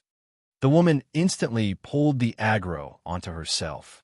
Lung Roashue didn't have much of a reaction to her words, but the expressions of the four men in the five-man team immediately changed. You bastard! Does this idiot even have a brain? Would a powerful person lie to a few ants in his eyes for a beast? They really didn't know what this woman was thinking. But at this moment, the four of them secretly decided that if they could safely escape this calamity, they would definitely kick this woman out of their team in the future. With such a burden, their little lives would be lost in the hands of their own people sooner or later. The woman, who did not seem to realize that she was being despised by her companions, saw that the other four did not say anything and naturally assumed that they had tacitly agreed to her words. She spoke to Lung Roashue even more boldly. You said that it's your eagle. Show me the evidence. At this time, she didn't care about being afraid anymore. After all, this golden eagle could be sold for a lot of money. How could she be willing to give it to the two women in front of her? In particular, these two women were so beautiful, which made her feel even more indignant. Chapter 2609. Ladies, it's dark. 3. Lung Rawashue and the mother parasol tree only smiled faintly. Neither of them replied to the woman's words. Instead, their beautiful eyes were focused on the other four men. As soon as the four of them saw each other, they immediately expressed that they were willing to return the golden hawk. When a woman heard this, of course, she didn't agree. She shouted like a shrew. One of the men saw this and directly punched the woman's head, and the woman instantly fainted. The scene was finally quiet. Both sides were overjoyed and extremely satisfied with this. The golden eagle was also released from its cage. It burst into tears as it pounced towards Lung Rawashue and the mother parasol tree. Woo, I thought I would never see you again. It's a good thing you guys came to save me. When Lung Rawashue and the mother parasol tree saw this, they dodged to the side tacitly. The golden hawk missed and fell to the ground on all fours. However, this golden eagle was obviously tough. After it fell, it quickly got up and looked at Lung Rawashue and the mother parasol tree with tears in its eyes, silently complaining about their hostility. The golden hawk was sad. No one could understand the excitement it felt when it saw its family. Whoa! The four people on the side all widened their eyes in disbelief when they saw this scene. This golden hawk. But at this time, they no longer doubted the authenticity of the two women and the golden hawk knowing each other. Seeing the golden hawk pounced on the two women as soon as it got out of the trap, it was not difficult to see that they were old acquaintances. Otherwise, who would do this? However, for some reason, the four of them felt that the way the two people and the eagle got along was a little strange. However, they couldn't tell what was wrong. At this moment, they could only hope that the two seniors would leave with their golden eagles as soon as possible. After all, the pressure that Lung Rawashue and her brother gave them was not ordinary. As if she knew what they were thinking, Lung Rawashue suggested to the four of them, "It's very important to choose your teammates. Remember to open your eyes wide in the future." After that, she and the mother tree left with the golden eagle. The four of them finally heaved a sigh of relief. She brought the golden eagle back to the temporary camp they had chosen. Before Lung Rawashue could reprimand it, the golden eagle had completely wilted. It sobbed, "Woo-woo, I'm so useless. I was actually caught. You finally know that you're useless, so you're not completely hopeless," Lung Rawashue said coldly. Then, she looked at the hawk in disbelief and asked, "I don't understand. How come you can't even defeat 5 humans who are weaker than you and were captured by them? If there's a beast tamer among them, I'm afraid we can save you and you'll have to follow them in the future." "Oh, it was an accident." It was a pure accident. A rabbit was frightened by their violent behavior, and I was caught by them because I wanted to save that timid rabbit, the golden hawk explained in a low voice. Then, it immediately lowered its head, not daring to look at Lung Rawashue and the mother parasol tree. "You're willing to give up your life for a rabbit? Was it worth it? Do you think you're the savior?" Lung Rawashue roared with a face full of disappointment. Even though rabbits are weak, they're still alive. All lives, regardless of their status, have the right to live in this world. I can't kill them just for my own survival. The golden hawk told the truth and reason. Lung Rawashue listened to the golden hawk's argument and was speechless. Fine. She got to know a golden eagle with the nature of a saint. With such a fact in front of her, what else could she say? Not only her, even the mother parasol tree did not know what to say. This golden eagle was beyond saving. AI. It was obviously not weak, but it could not even protect itself. How could it have lived for so long without being caught? The mother parasol tree felt that this was too unbelievable. At the very least, it should be something worth rejoicing that such a top-grade being could live in peace until now, right? Now I wanted to think about how the golden eagle survived until now. The mother tree gave the food to the golden eagle and said, "Hurry up and eat. After you're done, we'll continue on our way." Oh, the golden hawk was very obedient. It started to gobble up the food. After being tortured for so long and being frightened, it was really hungry. After eating, the hawk's sleepiness came back. However, when it saw the two ladies' faces, it swallowed the words and flew up into the sky. However, the golden eagle was slightly drowsy now, so its flight efficiency in the afternoon was obviously much lower. Its flight stability was also at its lowest. Lung Roashua and the mother parasol tree sat on the golden eagle's back, swaying left and right, unable to sit properly. Moreover, he had to constantly worry about the danger of being thrown off. After holding on for a while, the two of them couldn't take it anymore. The jolts were extremely uncomfortable. Thanks after Lung Roashua called for it to stop, the golden hawk turned around and yawned in confusion. What's wrong? How do you fly? You want us to fall down? Lung Roashua questioned him in a bad mood. The golden hawk heard this and broke out in a cold sweat. It quickly said, No, I didn't tea. No, I'm just a little sleepy. It was already a little sleepy when it came out of the house, and now it had persisted for so long. At this time, its biological clock, which was supposed to take an afternoon nap, could not bear it no matter what. It was so sleepy that it could not open its eyes. How could it not shake? But it didn't dare to say such words. However, even if it didn't say anything, Lung Roashua could already tell. Looking at this fellow's stance, it was determined to go on strike. Otherwise, there was a danger of them falling down. After weighing the two, Lung Roashua compromised. Let's find a place to sleep. Otherwise, it's really too dangerous for you to drive like this. Lung Roashua sighed. The golden eagle and the mother parasol tree couldn't help but widen their eyes. What did they just hear? Did I hear wrong? The golden hawk blinked its eyes and then became ecstatic. The mother parasol tree, on the other hand, had a look of disbelief on its face. It stared at Lung Roashua as if it had seen a ghost. Could it be that the girl was so angry that she went stupid? Otherwise, why would he agree to let the golden eagle take an afternoon nap? However, whether the mother tree was willing to believe it or not, the golden eagle had already started to look for a place to take a nap. After a while, the golden eagle landed on a place with grass that was half the height of a man. Originally, his favorite home would be a place with tall trees, but now was not the time to be so provocative, so it was not a problem to find a similar place to take a nap. The moment the golden eagle landed, it did not care if Lung Roashua and the mother parasol tree had alighted from the carriage.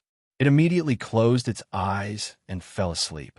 The mother parasol tree looked worriedly at the golden hawk, who was sleeping soundly when it heard the loud snores. It turned to Lung Roashua and said, This guy fell asleep just like that? Isn't it afraid of being captured? It has always been flexible. Lung Roashua commented. She could tell that it was impossible to make the golden eagle raise its guard.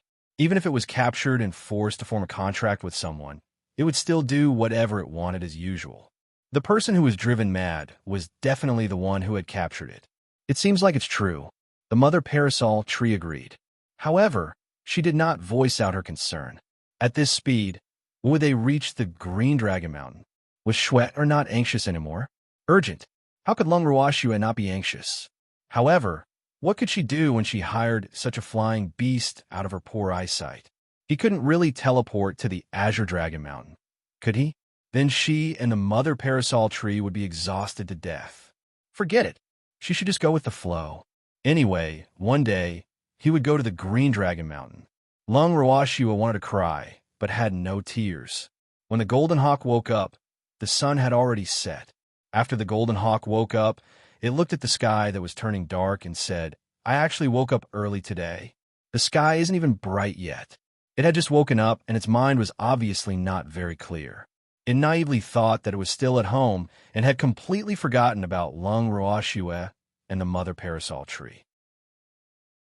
It was only when it felt two cold glares coming from behind it that it suddenly quivered and remembered everything that had happened. Oh my God, how could it forget that it had already left home and was on its way to the Green Dragon Mountain? This was really a dereliction of duty. The golden hawk was annoyed. It turned around carefully and looked at Lung Roashua and the mother parasol tree with a fawning expression. Ladies, it's dark. Its voice was getting softer and softer, but Lung Roashua and the mother parasol tree could still hear it clearly due to their excellent hearing. You also know about it. The mother parasol tree mocked. Not to mention Lung Ruoxue, even she was a little angry. This fellow was too good at sleeping. If he wanted to sleep, then so be it. It turned out that she had to wake up naturally. The hawk didn't dare to say anything. In fact, it was thinking that it woke up early this time. Usually, it would sleep until the next morning, go out to hunt, eat, and then go back to sleep. You're still early. Let's continue our journey. Lung Ruoxue was so angry that she laughed. Or rather, she no longer had the energy to be angry. She decided to travel through the night. It's not safe to travel at night. The Golden Hawk whispered after hearing Lung Ruoxue's decision. Then let's go. Lung Ruoxue roared like a lion. All right. Is there anything to eat? The Golden Hawk asked carefully. You still want to eat? I'm blushing on your behalf with your work efficiency. The mother parasol tree was speechless. Food is the most important thing to the people. Eating is the nature of humans and animals. You can't take it away from us. The Golden Hawk started to talk big again. Chapter 26:10 Luo Lin 1. As soon as the Golden Eagle finished speaking, a piece of roasted meat was thrown in front of it. It blinked its confused eyes and looked at Lung Ruoxue without saying a word. Hurry up and eat. Try to shut your mouth. Lung Ruoxue couldn't be bothered to waste any more time with it, as she directly replied in an unpleasant tone. When a mother parasol tree heard this, it did not know whether to laugh or cry. In the end, it could not help but laugh. She was getting more and more speechless about the Golden Hawk's character, because this little guy kept challenging their bottom line and had the potential to drive ordinary people crazy. However, since the little guy had provided them with a lot of jokes, she was quite friendly to the Golden Eagle, except when she was angry. Lung Ruoxue was losing her temper as well. It was obvious that she was giving up on training the Golden Hawk. The hawk carefully looked at the two of them, then started to gobble up the meat in front of it. As he ate, he praised it. It was delicious. It was so delicious. It was much more delicious than the food it made itself. If it could, it really wished to enjoy such a life forever. When he was sleepy, he would sleep. When he was hungry, he would eat. When he woke up, delicious food would immediately be delivered to him. This was simply the life of a rice worm. The Golden Hawk was quite satisfied with it. Fortunately, Lung Ruoxue and the mother parasol tree did not know what it was thinking. Otherwise, the Golden Eagle would have been violently attacked. One had to know that the two of them had almost reached their limits. If they knew that it was actually enjoying its life like a rice worm, they would definitely vomit blood. After obediently finishing the roasted meat, the Golden Eagle yawned and stretched its wings. It was about to take a nap, but when it saw Lung Ruoxue's icy glare, it immediately perked up and smiled. I'm full. We can go now. Please get in the car. Lung Ruoxue was very satisfied with the Golden Hawk's tactfulness at this moment. She sat on the Golden Hawk back with the parasol tree mother. She gave the Golden Hawk a warning look and said coldly, "Be careful when you fly, or else be careful of the feathers on your body." "Yes. Ladies, please sit tight. We're going to start driving." The Golden Hawk reminded him. Then it flapped its huge wings and flew up into the dark sky. The sky was dark. Except for the moonlight, it was almost impossible to see the road ahead.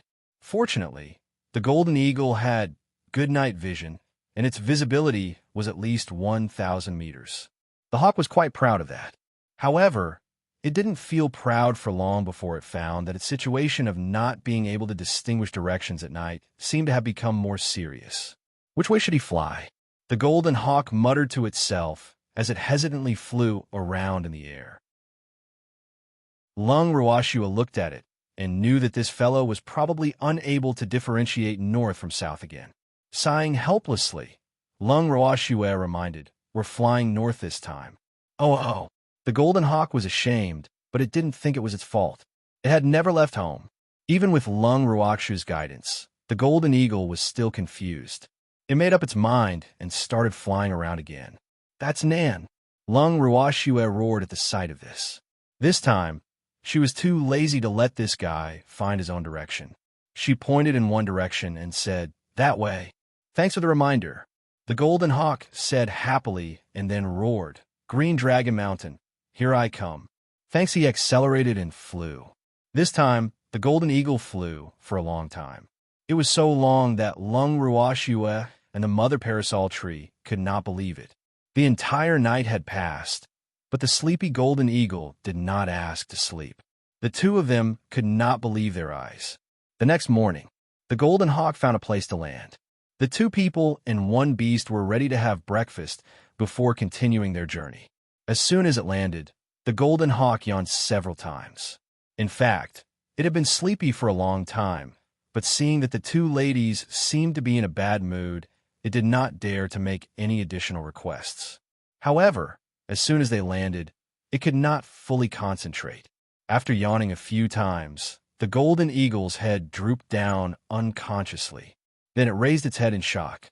When it saw that Lung Roashue and the mother parasol tree did not seem to notice its condition, its heart, which had been in its throat, finally calmed down. In fact, how could Lung Roashue and the mother parasol tree not notice the golden eagle's strange behavior? However, the two of them remained silent because they did not know what to say. After preparing breakfast in silence, Lung Roashue glanced at the golden hawk, which was snoring with its eyes closed. She sighed and decided not to wake it up. After that, she and the mother parasol tree gloomily ate their breakfast. Halfway through the meal, the golden hawk woke up by itself after smelling the fragrance. The golden hawk crawled over and looked at the two with a big smile. The desire in its eyes was obvious. Sighing helplessly, Lung Roashue gave half of the food to the golden hawk. After breakfast, the golden hawk did not ask to sleep for a while. Instead, it turned to Lung Roashue and the mother parasol tree and said, "Let's hurry. Let's continue on our way. Hurry up and get in the car. I'm leaving." Their faces were full of shock and disbelief, and they couldn't help but wonder what had happened to the golden eagle. Otherwise, why would he be so diligent today? Although it was a good thing for the sleepy golden hawk to be more diligent, they didn't want it to do anything to them after they had given up on their plan to hurry on. If it did, they would be even more devastated. "Aren't you getting in? I'm going to start driving." The golden hawk saw the two ladies were still in a daze and couldn't help urging them. Lung Roashue couldn't help but wipe the cold sweat off her forehead. She realized that this time, she seemed to have been looked down upon by the golden eagle. She had always been the one urging it to hurry up. But now, the situation had reversed. "Let's go." Lung Roashue didn't want to say anything more. She pulled the mother parasol tree and sat on the golden eagle's back. After taking off, neither of them said a word, while the hawk flew at full speed. The two of them didn't know what to do when they saw the hawk's abnormal behavior. What was even more strange was that the golden hawk didn't ask to sleep at all, except for when they were eating. However, they could clearly see that the hawk's eyelids were fighting. Although Lung Roashue did not know why the golden hawk was suddenly so desperate, she did not want it to drive in such a dangerous way. If it accidentally hit a tree, they would also be implicated. "We won't be flying today, let's rest." After dinner, Lung Roashue suddenly asked. The mother parasol tree glanced at Lung Roashue with a profound look. It knew why she had made such a decision. The golden eagle was naturally overjoyed by this news. It immediately lay down on the ground and closed its eyes to snore. AI, he could finally rest. This fierce woman still had some humanity in her. It was not easy. The golden hawk couldn't help but sigh before it fell asleep. Chapter 26:11. Luo Lin 2. This day, it was almost exhausted to death. However, because it had not performed well before, it did not dare to ask for rest. Sob. Now it was all good. It could finally have a proper sleep. The golden hawk was relaxed and soon fell asleep. It slept for 2 days. When it finally woke up, it saw two beautiful faces that had already turned black. Lung Roashue and the mother parasol tree's expressions turned ugly.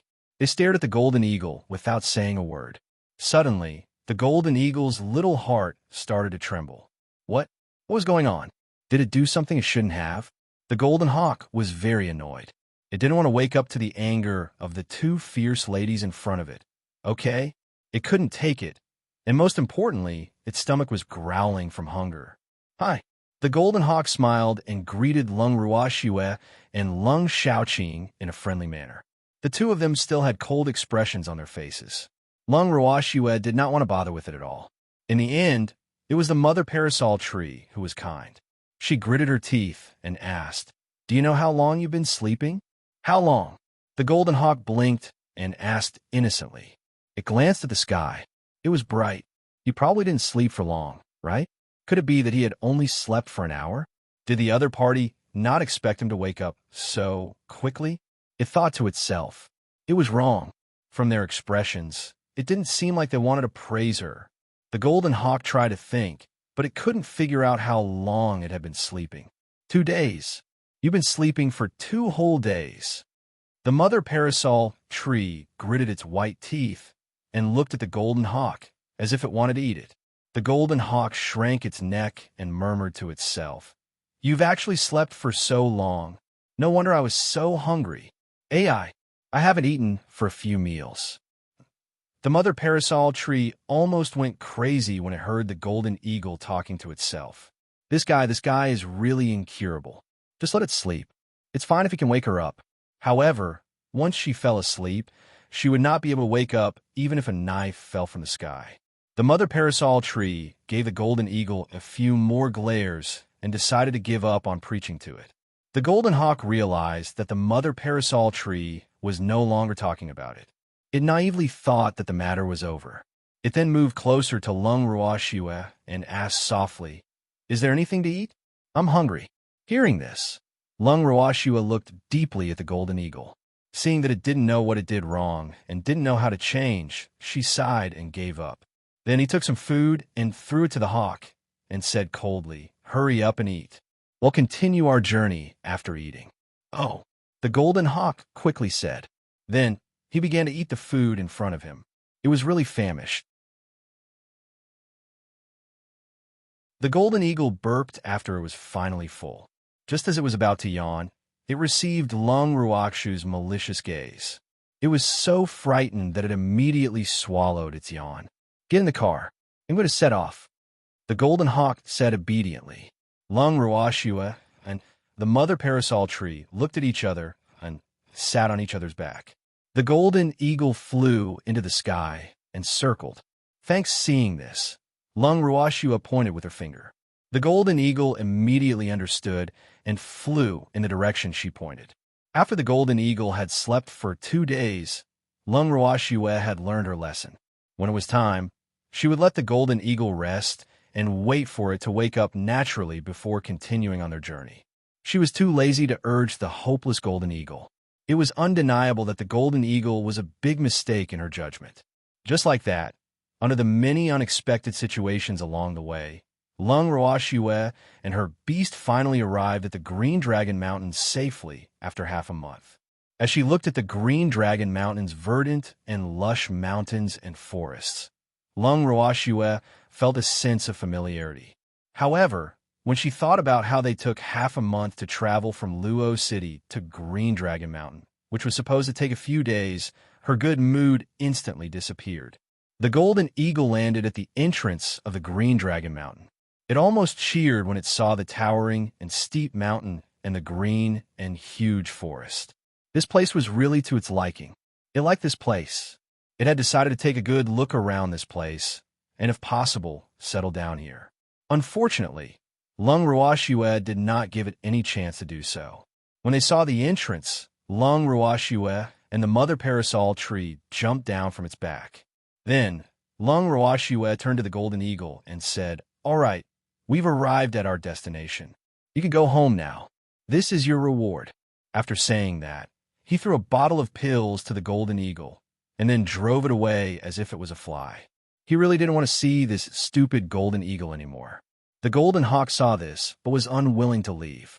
It looked at Lung Ruoxue with resentment and said, "You can't be like this. I don't know the way home, so you can't leave me behind." What? Was this the rhythm of being stuck to?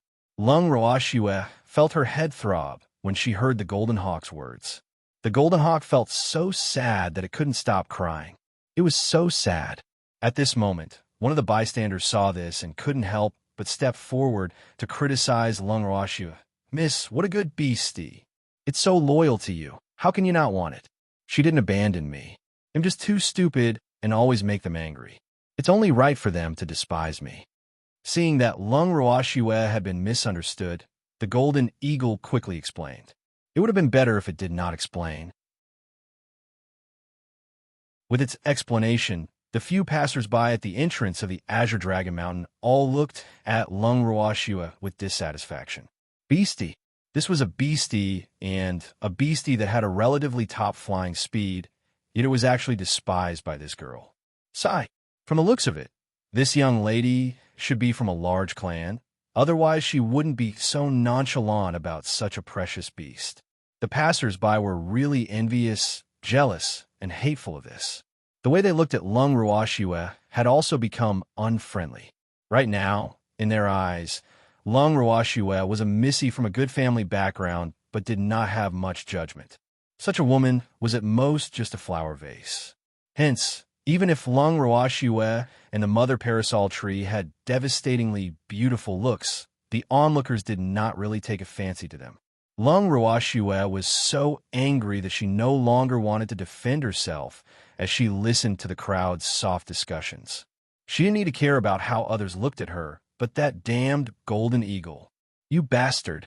She was actually looking at her with a pitiful and resentful gaze. Really, Uncle can endure it, Aunt can't. Lung Roashue pulled the golden eagle's wings and said angrily, You want to stay? Then be good and shut your mouth. Right now, Lung Roashue didn't want to hear this eagle speak. Yes, yes. The golden eagle saw that there was a way and quickly nodded. It stood beside Lung Roashue obediently and looked at the passers-by gratefully, expressing its gratitude with its eyes. Chapter 26:12 Luo Lin 3. He rudely grabbed the golden eagle's wings and paid the entrance fee. Then, the two people and the beast quickly entered the Green Dragon Mountain. Walking in the mountain stream of the Green Dragon Mountain, the golden eagle was like a grandmother Lu who had entered a grand view garden. He looked here and there, feeling curious and amazed everywhere. This place is so big. It was so beautiful. I like this place. The golden eagle sighed loudly. While talking, it couldn't help but want to tease a gray rabbit that suddenly jumped out of the bushes. However, the rabbit was obviously very afraid of its natural enemy. It didn't even dare to look at the golden eagle, and immediately jumped back into the bushes and disappeared without a trace. The golden eagle was quite disappointed. It didn't understand why the little rabbit didn't play with it when it was trying to be friendly. This fact made the golden eagle, who always had a good relationship with beasts, deeply worried. After sighing a few times, the mother parasol tree could not take it anymore and said, Little fellow, are you done yet? You've never stopped talking since we entered the forest. Can't you let us have some peace? Senior, I'm very sad. The golden hawk didn't want to let go of this rare opportunity to complain. Ever since they entered the forest, the mother tree didn't talk to it. Now it finally talked to it, which made it very excited. What kind of heart are you hurting again? The mother parasol tree could not help but be curious. The little animals here don't seem to like me. I wanted to talk to them, but they ran away, the golden eagle cried. The mother parasol tree was speechless. She felt that she was wrong. She shouldn't have paid attention to this fool. This guy was definitely the type to climb all over its head. She had just given it a little face, and it had already started to dye its hair. However, the mother parasol tree thought that she was very kind, so even though she kept sighing, she still softened when she saw the golden hawk's face. It's normal for them to ignore you because you're their natural enemy, and they're your food. Have you ever seen anyone make friends with food? But I didn't treat them as food. I won't catch them casually, so what's there to be afraid of? The golden hawk felt so wronged. Why was it so difficult to make friends? The mother parasol tree could not help but facepalm and continued to explain, You don't treat them as food, but they do. That's why you can't be friends. Why do they think so? The small animals in the forest in my house wouldn't think that way. The golden hawk said disappointedly. The mother parasol tree looked at the heartbroken golden eagle and thought, The little animals in your forest already know what you are like, but the little animals here don't. After that, she let the golden hawk complain to itself. The golden hawk, who was talking to itself and feeling dejected, became quiet when it realized that no one would come to comfort it. When a mother parasol tree saw this, it regretted speaking too much just now. Otherwise, the little golden eagle would have stopped long ago. The mother parasol tree glanced at the calm Lung Roashue and could not help but sigh. This little girl was really wise. In reality, Lung Roashue had long realized that this eagle could not be casually dealt with, or else it would definitely not stop. And the facts had proven that her decision was correct. With the mother parasol tree and the golden eagle, Lung Roashue walked into the inner area of the Azure Dragon Mountain with great familiarity. The place was not much different from before, but gave her the feeling that it was more deserted than before. After finding a place, Lung Roashue decided to rest for a while before moving forward. The Green Dragon Mountain was huge, and the location of the bandits' lair was very well hidden. It was impossible to reach there in a day. When it was resting, it was also time to eat. At this moment, the golden hawk was finally happy. It didn't think about why the food didn't want to eat with it. After eating something and resting for a while, the two humans and one beast continued to move forward. At the same time, their location and direction of travel had been transmitted to the bandits' lair. At this moment, the person in charge of the Azure Dragon Mountain frowned after receiving the report from the guards in the mountain. According to the guard, there were two women and a beastie at the foot of the mountain. They were walking through the forest, heading straight for the bandits' lair on Green Dragon Mountain. It should be known that their place was very well hidden, not to mention not being discovered by ordinary people. Even if they discovered it, it would be extremely difficult for them to enter, unless they were led by their own people. Otherwise, they would only lose their way in the forest. But now, it was clear that this person was heading here, and the route he took was exactly the same. This made the person in charge very nervous. Thanks, what are your thoughts on this matter? A young man sitting in the main seat of the assembly hall of the bandits' lair on Green Dragon Mountain frowned and asked the people below him, Patriarch, let's look at the situation first. Don't scare yourself. We have to believe in the defense here. Ordinary people won't be able to find this place. An older man said after thinking for a while, but the path they took is obviously the closest one to this place. If they're really enemies and find this place, what should we do? The young man asked with a headache. Since we're already here, let's take things as they come. This is what our master often says. Let's just quietly watch the strange changes. Another man who looked older said, That's the only way. The young man sighed helplessly. Although he said so, he was still not at ease. One should know that the Green Dragon Mountain was their last territory.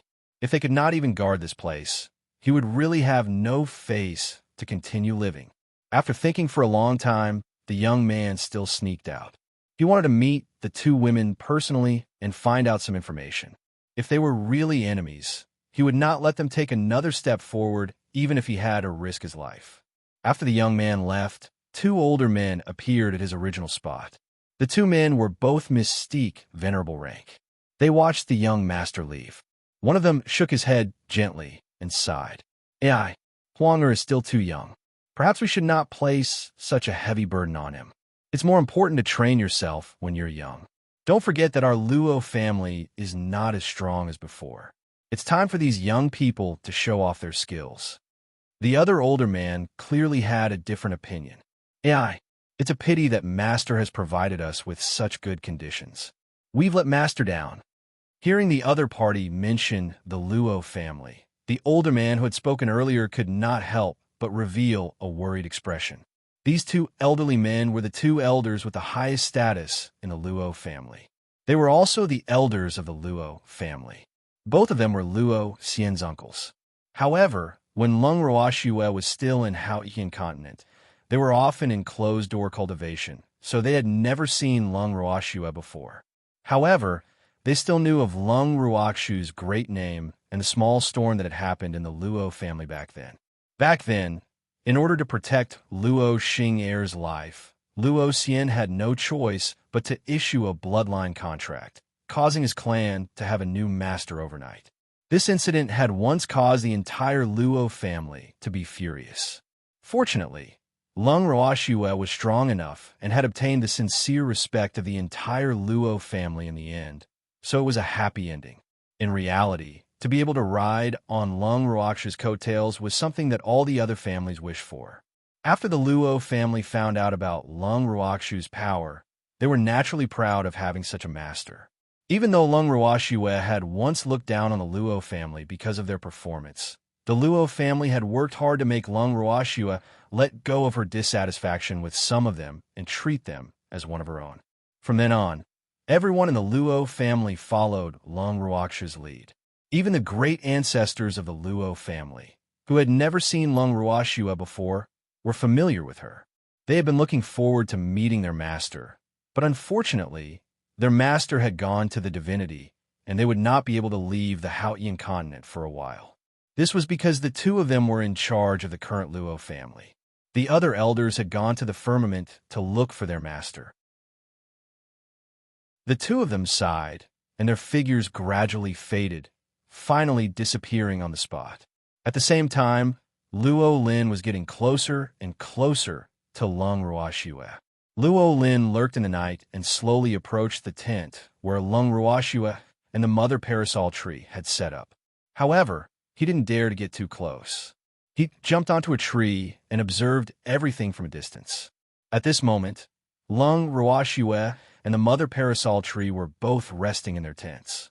Only the golden eagle was outside the tent, snoring with its eyes half closed. It was impossible to expect the hawk to warn them. Even though it was being watched, it was still sleeping soundly. However, Lung Roashua and the mother parasol tree had long noticed his presence, but neither of them made a sound. Until the next morning. After resting for a night, Lung Roashua and the mother parasol tree walked out of their tents. At this moment, Luo Lin, who had been crouching on a tall tree far away for the entire night, finally had the chance to see Lung Roashua and the mother parasol tree's faces. This is... Luo Lin's eyes widened in disbelief, and in an instant his eyes became wet. Master. It was Master. That's right. One of the women was the master of the Luo family, whom they had been thinking about for a long time. Suddenly seeing the Lung Roashua that existed in his memory, Luo Lin's heart was filled with excitement. Suddenly, he slipped and fell from the tall tree. Hearing a loud bang from afar, Lung Roashua, the mother parasol tree, and the golden hawk that was watching the scene, all of them sprinted towards the direction of the heavy object. When they arrived at their destination, Lung Roashua glanced at the young man who had fallen into the bushes. There was still grass and leaves on his body. He looked extremely awkward. Lung Roashua furrowed her brows.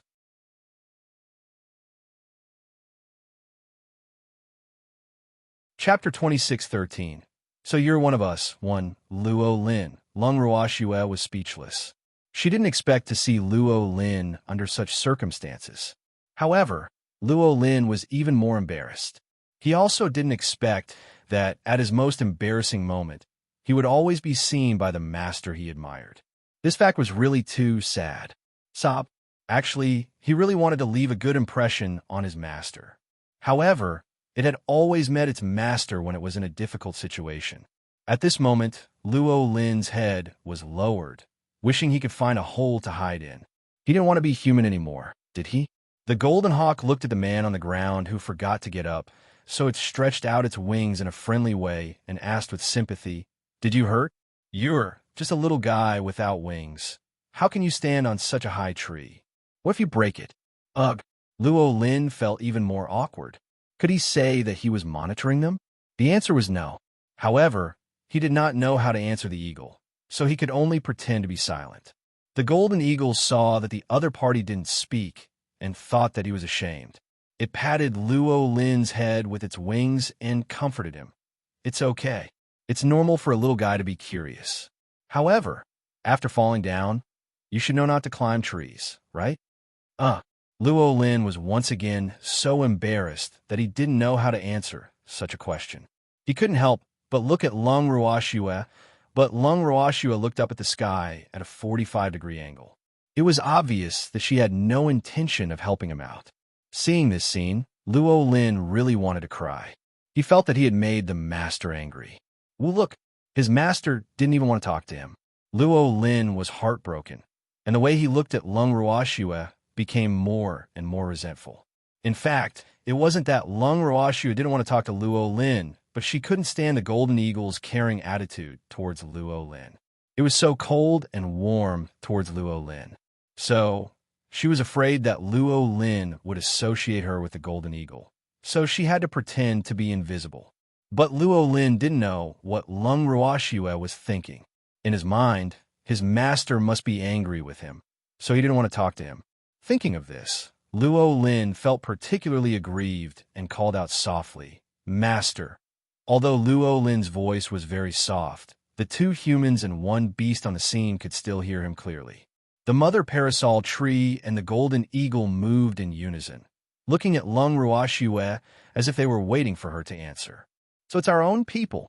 Seeing that Lung Ruoxue had no intention of answering their questions, the golden eagle scratched its head awkwardly and mumbled to itself. "Who's on your side?" Lung Ruoxue gritted her teeth when she heard the golden hawk's words. "Hey, don't be like this. Our friendship has deepened along the way, so we're on the same side now," the golden hawk said shamelessly. "Oh, really?" "I don't think so." Lung Ruoxue glared at the golden eagle and said, "Woo, how could you do this? I'm very sad that you're treating me like this." The golden hawk held its chest with its wings, looking sad. Tears were rolling in its golden eyes, but it didn't fall. Lung Ruoxue was speechless. How long had it been? Did the golden eagle goo turn into glass again? His ability to resist attacks had weakened. Lung Ruoxue was rather disappointed by this reality. "Thanks, all right, little guy. Stop pretending to be pitiful." The mother parasol tree could not take it anymore. It then turned to Lung Ruoxue and said, "Girl, since we've found the Luo family, let's get down to business." She meant to go to the Luo family's residence, but the golden eagle's eyes lit up when it heard that it was about business. "What serious business? I'm very willing to help." "You're not helping?" Lung Ruoxue did not think highly of the golden hawk's ability. "How can that be? I'm very strong." The golden hawk felt it had been underestimated. It was hurt again. "Very strong?" "That's right. Your strongest ability is to sleep. When you wake up, you eat, and when you finish eating, you sleep again. This is a cycle." Lung Ruoxue scoffed. "Who said so? I can fly very fast, too." The golden hawk quibbled in a low voice. "Yes, it's quite fast. It took half a month to fly from Luo City to Green Dragon Mountain. Not only did I get lost, but I also can't tell north from south." Lung Ruoxue mocked. That's because I'm not familiar with the road."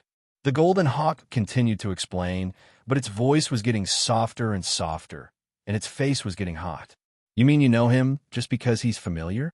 But didn't you say you didn't know the way back?" Lung Ruoxue raised another question. "That's because I've only walked this path once. I'll naturally know when I walk a few more times." The golden hawk said, "All right, you've won." Lung Ruoxue felt that she was really bored. To actually argue with an idiotic golden eagle, such behavior was really... Lung Ruoxue was rather depressed. Then, she turned to Luo Lin and said, "Where are the Luo family members now? Take me to them." "Yes." Luo Lin saw that his master was finally paying attention to him, and couldn't help but nod vigorously. Then, he awkwardly got up from the ground. The golden eagle, who had just suffered a blow and was heartbroken, very attentively helped him to pat off the grass and leaves on his body. The golden hawk patted him and said, "You have to be careful in the future. Don't ever climb up such a high tree again. It's so dangerous. AI, young man, he had to cherish his life and never play with it. Even ants can live, not to mention you are a human." Luo Lin was a little dumbfounded when he heard this kind of earnest advice. He didn't know how to respond to the golden eagle at all. It seemed that the relationship between his master and his beastie wasn't very harmonious. Or it could be said that the way they got along was too special. Luo Lin took the golden eagle for granted as his master's beast pet and wanted to build a good relationship with his master's beast pet. Therefore, other than smiling foolishly in response, he didn't give any further explanation for his own actions. However, If Lung Ruoxua knew that Luo Lin had linked her with that silly and out-of-line golden eagle, she would definitely be depressed. However, at this moment, this beautiful misunderstanding was not exposed. After that, Luo Lin brought Lung Ruoxua, the parasol tree mother tree, and a noisy golden eagle to the bandits' lair. That was where the Luo family was stationed. After entering the bandits' lair, Lung Ruoxua and the other two attracted the attention of all the people and beasts in the valley. Among these people, only a small number of them recognized Lung Ruoxua. Most of them were the younger generation of the Luo family who had only grown up later on. They had only heard of Lung Ruoxua's name, but had never seen her in person. As for those clansmen who recognized Lung Ruoxua, when they saw her from afar, they were so excited that they were incoherent. It was not easy for them to calm down. They then pulled the people beside them and told them that one of the two women was the famous master whom they admired.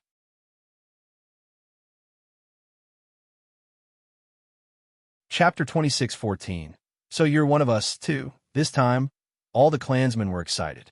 The elders of the Luo family who had rushed over upon hearing the news were like young people. They were even more excited than the younger generation of the Luo family, because no one knew better than them how powerful their master was. He was the true savior of the Luo family. With their master around, the day when the Luo family returned to being a top family was not far away. Led by two grand elders, the elders of the Luo family followed behind Luo Lin. They all escorted Lung Ruoxua, the mother parasol tree, and a golden eagle that kept looking around curiously into the meeting hall. In the main hall, Luo Lin invited Lung Ruoxua to the main seat while he respectfully stood at the side. Lung Ruoxua did not stand on ceremony. After she sat down, her beautiful eyes glanced at the elders of the Luo family, but she realized that she did not know many of them. Where are the other members of the Luo family? Lung Ruoxua asked indifferently. The moment Lung Ruoxua said this, the entire Luo family did not know how to answer. After exchanging glances, Luo Lin said in a low voice with an ashamed expression, "Master, many people you've met have fallen in order to protect the Luo family. Luo Xian and his son have also fallen." Hearing this, Lung Ruoxua furrowed her brows. She could clearly feel that the Luo family's overall strength had dropped by quite a bit.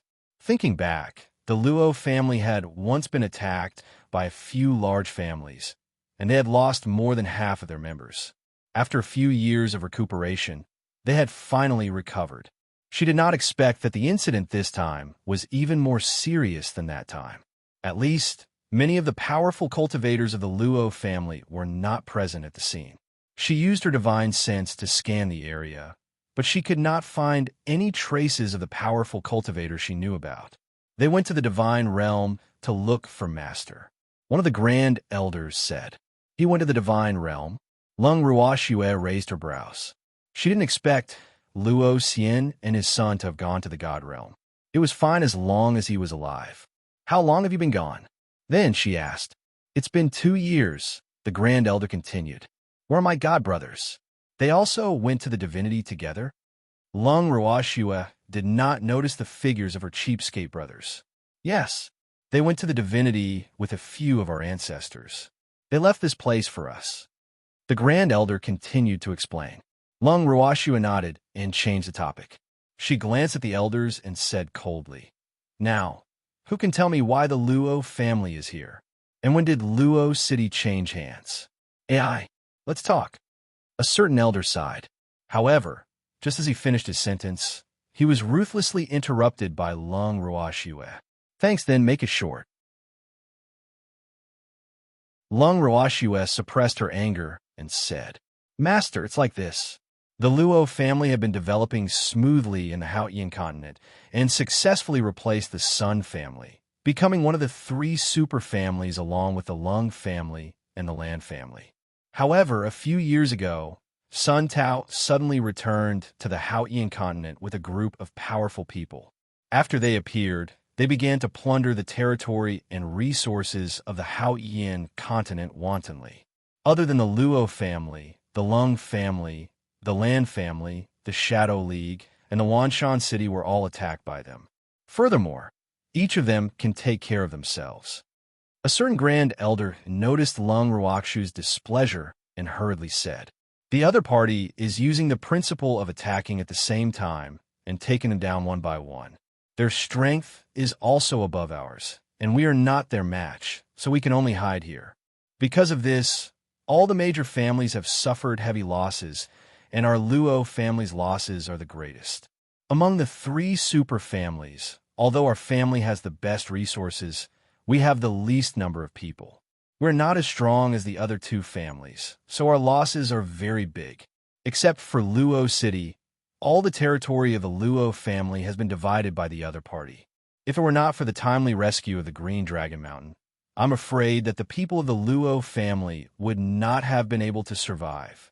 After a pause, the Grand Elder could not help but shed tears. Everything that the Luo family had encountered had been regarded as a great humiliation by the Luo family. However, they could not take revenge on the enemy because of their current strength. This humiliation would always accompany them and cause them great mental pressure. Now, the younger generation of the Luo family regarded restoring the Luo family's former glory as their greatest wish and had been working hard to do so. Now that the master had appeared in person, the Grand Elder of the Luo family seemed to have seen the light of hope and was full of hope for the future. With Master leading the Luo family, the day of their return to glory would not be far away. At the thought of this, the elders of the Luo family could not describe their excitement with words. All of them looked at Lung Ruashue with anticipation. Sensing the emotions of the elders present, Lung Ruashue asked in a neutral tone, "If I remember correctly, before I left the Haotian continent, I set up a defense formation for the Luo family. As long as the Luo family doesn't open the defense formation themselves, no one in the entire Haotian continent can break it. Do you have any explanation for this?" Lung Ruashue was infuriated by the Luo family's current situation. She was even more furious than when she heard that Sun Tao and the others were the culprits. She was very confident in her own formation. On the Haotian continent, that defensive formation was like an iron wall. No one could break through it. However, not only had the Luo family lost Luo City, but they had also suffered countless casualties. How could she not be angry from embarrassment? Upon hearing Lung Ruakshu's question, the elders of the Luo family and Luo Lin all knelt down on the ground in unison. Luo Lin took the lead and replied, "Master, we've let you down. There's a traitor in the Luo family." "Who is it?" The moment Lung Ruashue heard that, the anger in her heart surged up. The people she hated the most in her life were those who helped others while they were still alive. She would not let this traitor off easily. When the Golden Eagle heard Luo Lin's words, it couldn't help but interrupt. "A traitor? How could there be such a person? This kind of person should be dragged out and killed. He can't be allowed to remain in this world." As soon as the Golden Eagle finished speaking, both Lung Ruashue and the Mother Parasol Tree turned to look at it, causing the Golden Eagle to shiver in fear. It thought it had said something wrong again, so it said carefully, I was just casually saying." After saying that, the Golden Hawk immediately lowered its head. "This time, you finally said a few correct words," Lung Ruashue said, much to the Golden Eagle's surprise. The Mother Parasol Tree also patted the Golden Eagle's head and praised, "Little guy, it seems like you're not that kind to just anyone." He, of course, am the most righteous Golden Eagle in the world. Am born for justice, and I must live to defend justice. After being praised by Lung Ruashue and the Mother Parasol Tree, the Golden Eagle's tail was so proud that it was about to curl up. Edward were also a little smug. When Lung Ruashue and the Mother Parasol Tree heard this, they both sighed. They knew they shouldn't praise this fellow, or else he would climb all over their heads. Back to the main topic. Lung Ruakshu's beautiful eyes turned to Luo Lin, signaling him to continue. Chapter 26:15. So she's one of us 3. Luo Lin understood and quickly said, "It's Luo Xing, er?" However, she was also deceived. "So if it's her, Lung Ruoxu's eyes turned icy as she automatically ignored the last few words of Luo Lin. She would believe that Luo Xing was deceived because that woman was brainless. Master, there's a reason why Luo Xing betrayed the Luo family. She had completely fallen for the other party's beauty trap. Wen Yuan, the man who took over Luo City, tried every means to get close to Luo Xing and promised to marry her. Luo Xing believed him and thought that she had found a rich husband. Therefore, she listened to his words and even told Wen Yuan everything about the Luo family. Wen Yuan, that greedy man, not only deceived Luo Xing but also many other members of the Luo family. Later, the master found out that Wen Yuan was not normal. He wanted to stop Luo Xing from contacting him, but it was too late. Luo Lin didn't dare to hide anything. At that time, Luo Xing was also blinded by love. In the end, he led a wolf into the Luo family's house and harmed them. Luo Lin sighed and continued. Although he had put it simply, Lung Ruoxue believed that this matter would not be as simple as Luo Lin had described it to be. However, she did not want to ask about the details. After all, the incident had already happened, and the tragedy had already happened. It was meaningless to pursue the process now. But there was one person she had to ask. Where is Luo Xing now? Lung Ruoxue asked indifferently. She's already dead, Luo Chun said, and then added, the master did it himself. It's too easy for her to die, Lung Ruoxue said coldly. Master, Luo Xing received her retribution after she led the wolf into the house. She didn't end up well. In the end, she was tortured and executed by the master. At that time, the patriarch even wanted to die to atone for his sins, but we stopped him. Later, the patriarch brought a few experts of the Luo family and followed the Li brothers to the divine world, wanting to find Master to atone for his sins. A supreme elder put in a few good words for Luo Xian. In his opinion, Luo Xian had always been a dutiful and responsible family master. He was also well-liked by the clan members. However, because he had a troublesome daughter, he could not erase everything that he had done for the Luo family. Therefore, he really did not want the master to misunderstand Luo Xian. Don't worry, I won't blame him. Lung Ruoxue understood the elder's meaning and nodded. In fact, she knew very well what kind of person Luo Xian was. Otherwise, they wouldn't have had the bloodline contract back then. What a pity.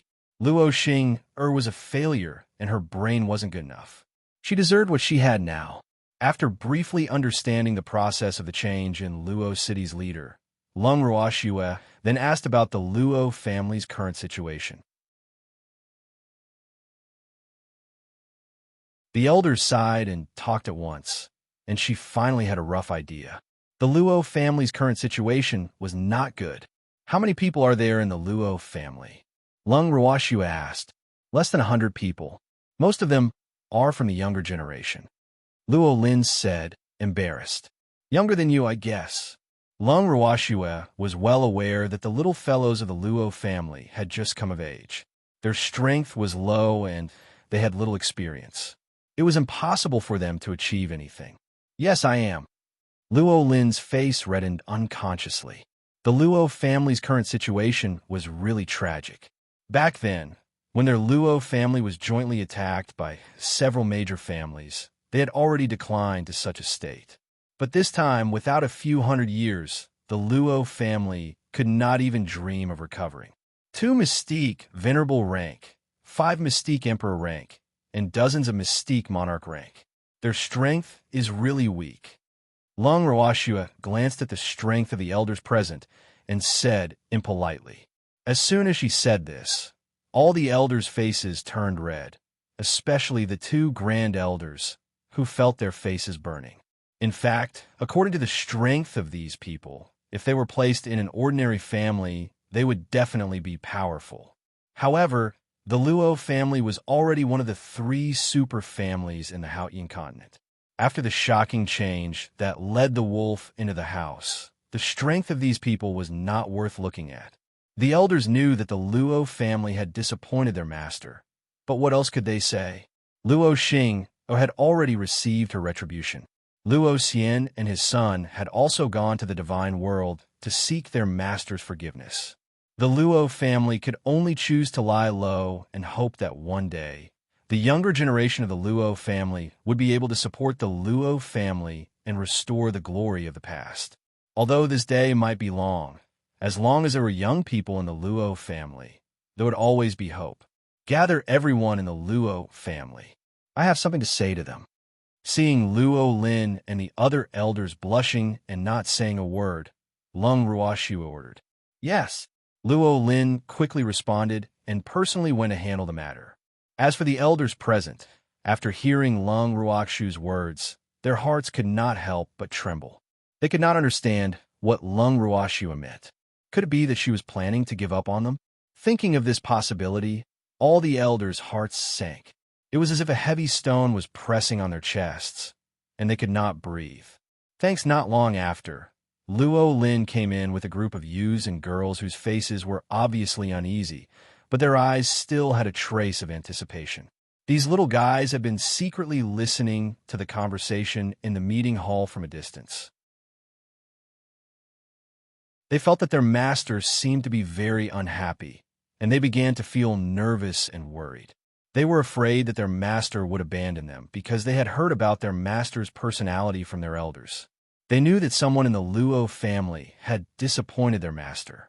Although it was not their fault, they were still part of the Luo family, and this was something they could not deny. At this moment, they had never hated Luo Xing as much as they did now. The Luo family's future was originally bright, but because of Luo Xing heir's act of inviting a wolf into the house, the Luo family ended up in such a state. Although Luo Xing was blinded by love, these young men and women had long scoffed at love after learning from Luo Xing heir's mistakes. In their later education, the elders of their families also clearly told them that even if they loved each other, they could not do anything that would harm the family, or they would bear the consequences. One sentence, bear the consequences. In addition, they had personally experienced life experiences and the fickleness of human nature. It seemed impossible to make them believe the sweet words of love so easily. After these children entered the meeting hall, they all stood carefully and obediently, as if they were waiting for Lung Ruoxiu to review them. They did not dare to move their hands and feet too much. When Lung Ruoxiu's beautiful eyes swept across them, they were so nervous that their hearts started beating faster. They all lowered their heads in unison. The pressure that their master gave them was too great. They did not dare to look at their master directly. After taking a look at the aptitude of the little ones in front of her, Lung Ruoxiu nodded slightly in her heart. The Luo family had raised them well. These children all had extraordinary aptitude and a pure temperament. Most importantly, their wills were strong enough. They could be considered as promising talents. From the looks of it, these little fellows were the Luo family's only hope. Don't be nervous. I called you here to hear your thoughts.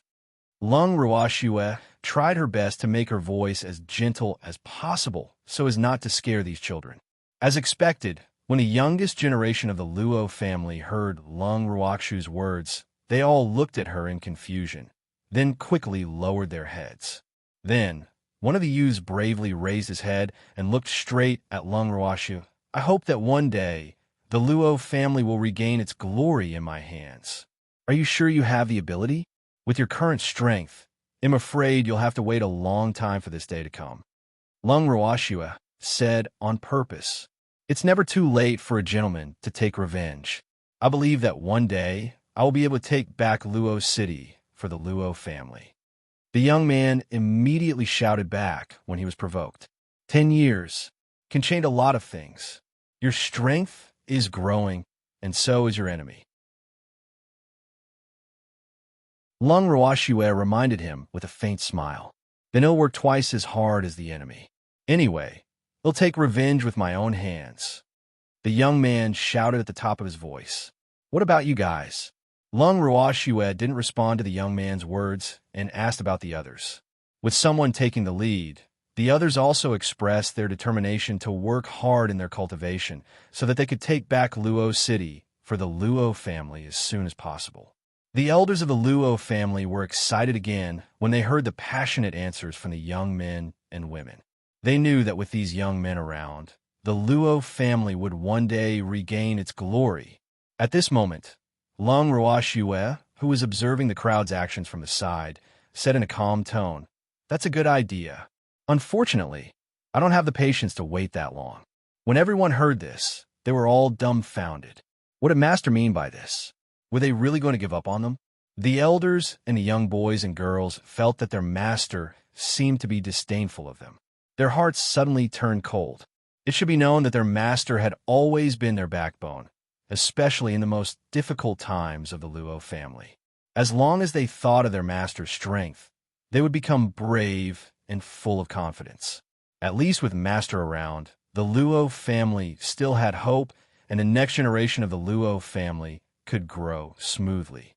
But now, Master had thrown them into hell with a single sentence that said he was not patient enough to wait for them for so long. Many of the young boys and girls could not bear such a fact. In their sadness and disappointment, some of the children standing in the center of the meeting hall began to cry. Some of the more stubborn ones didn't cry out loud, but they were also choked up with tears in their eyes. This cry made the hearts of the elders present sour. Lung Ruoxue looked at the scene in front of her and could not help but feel embarrassed.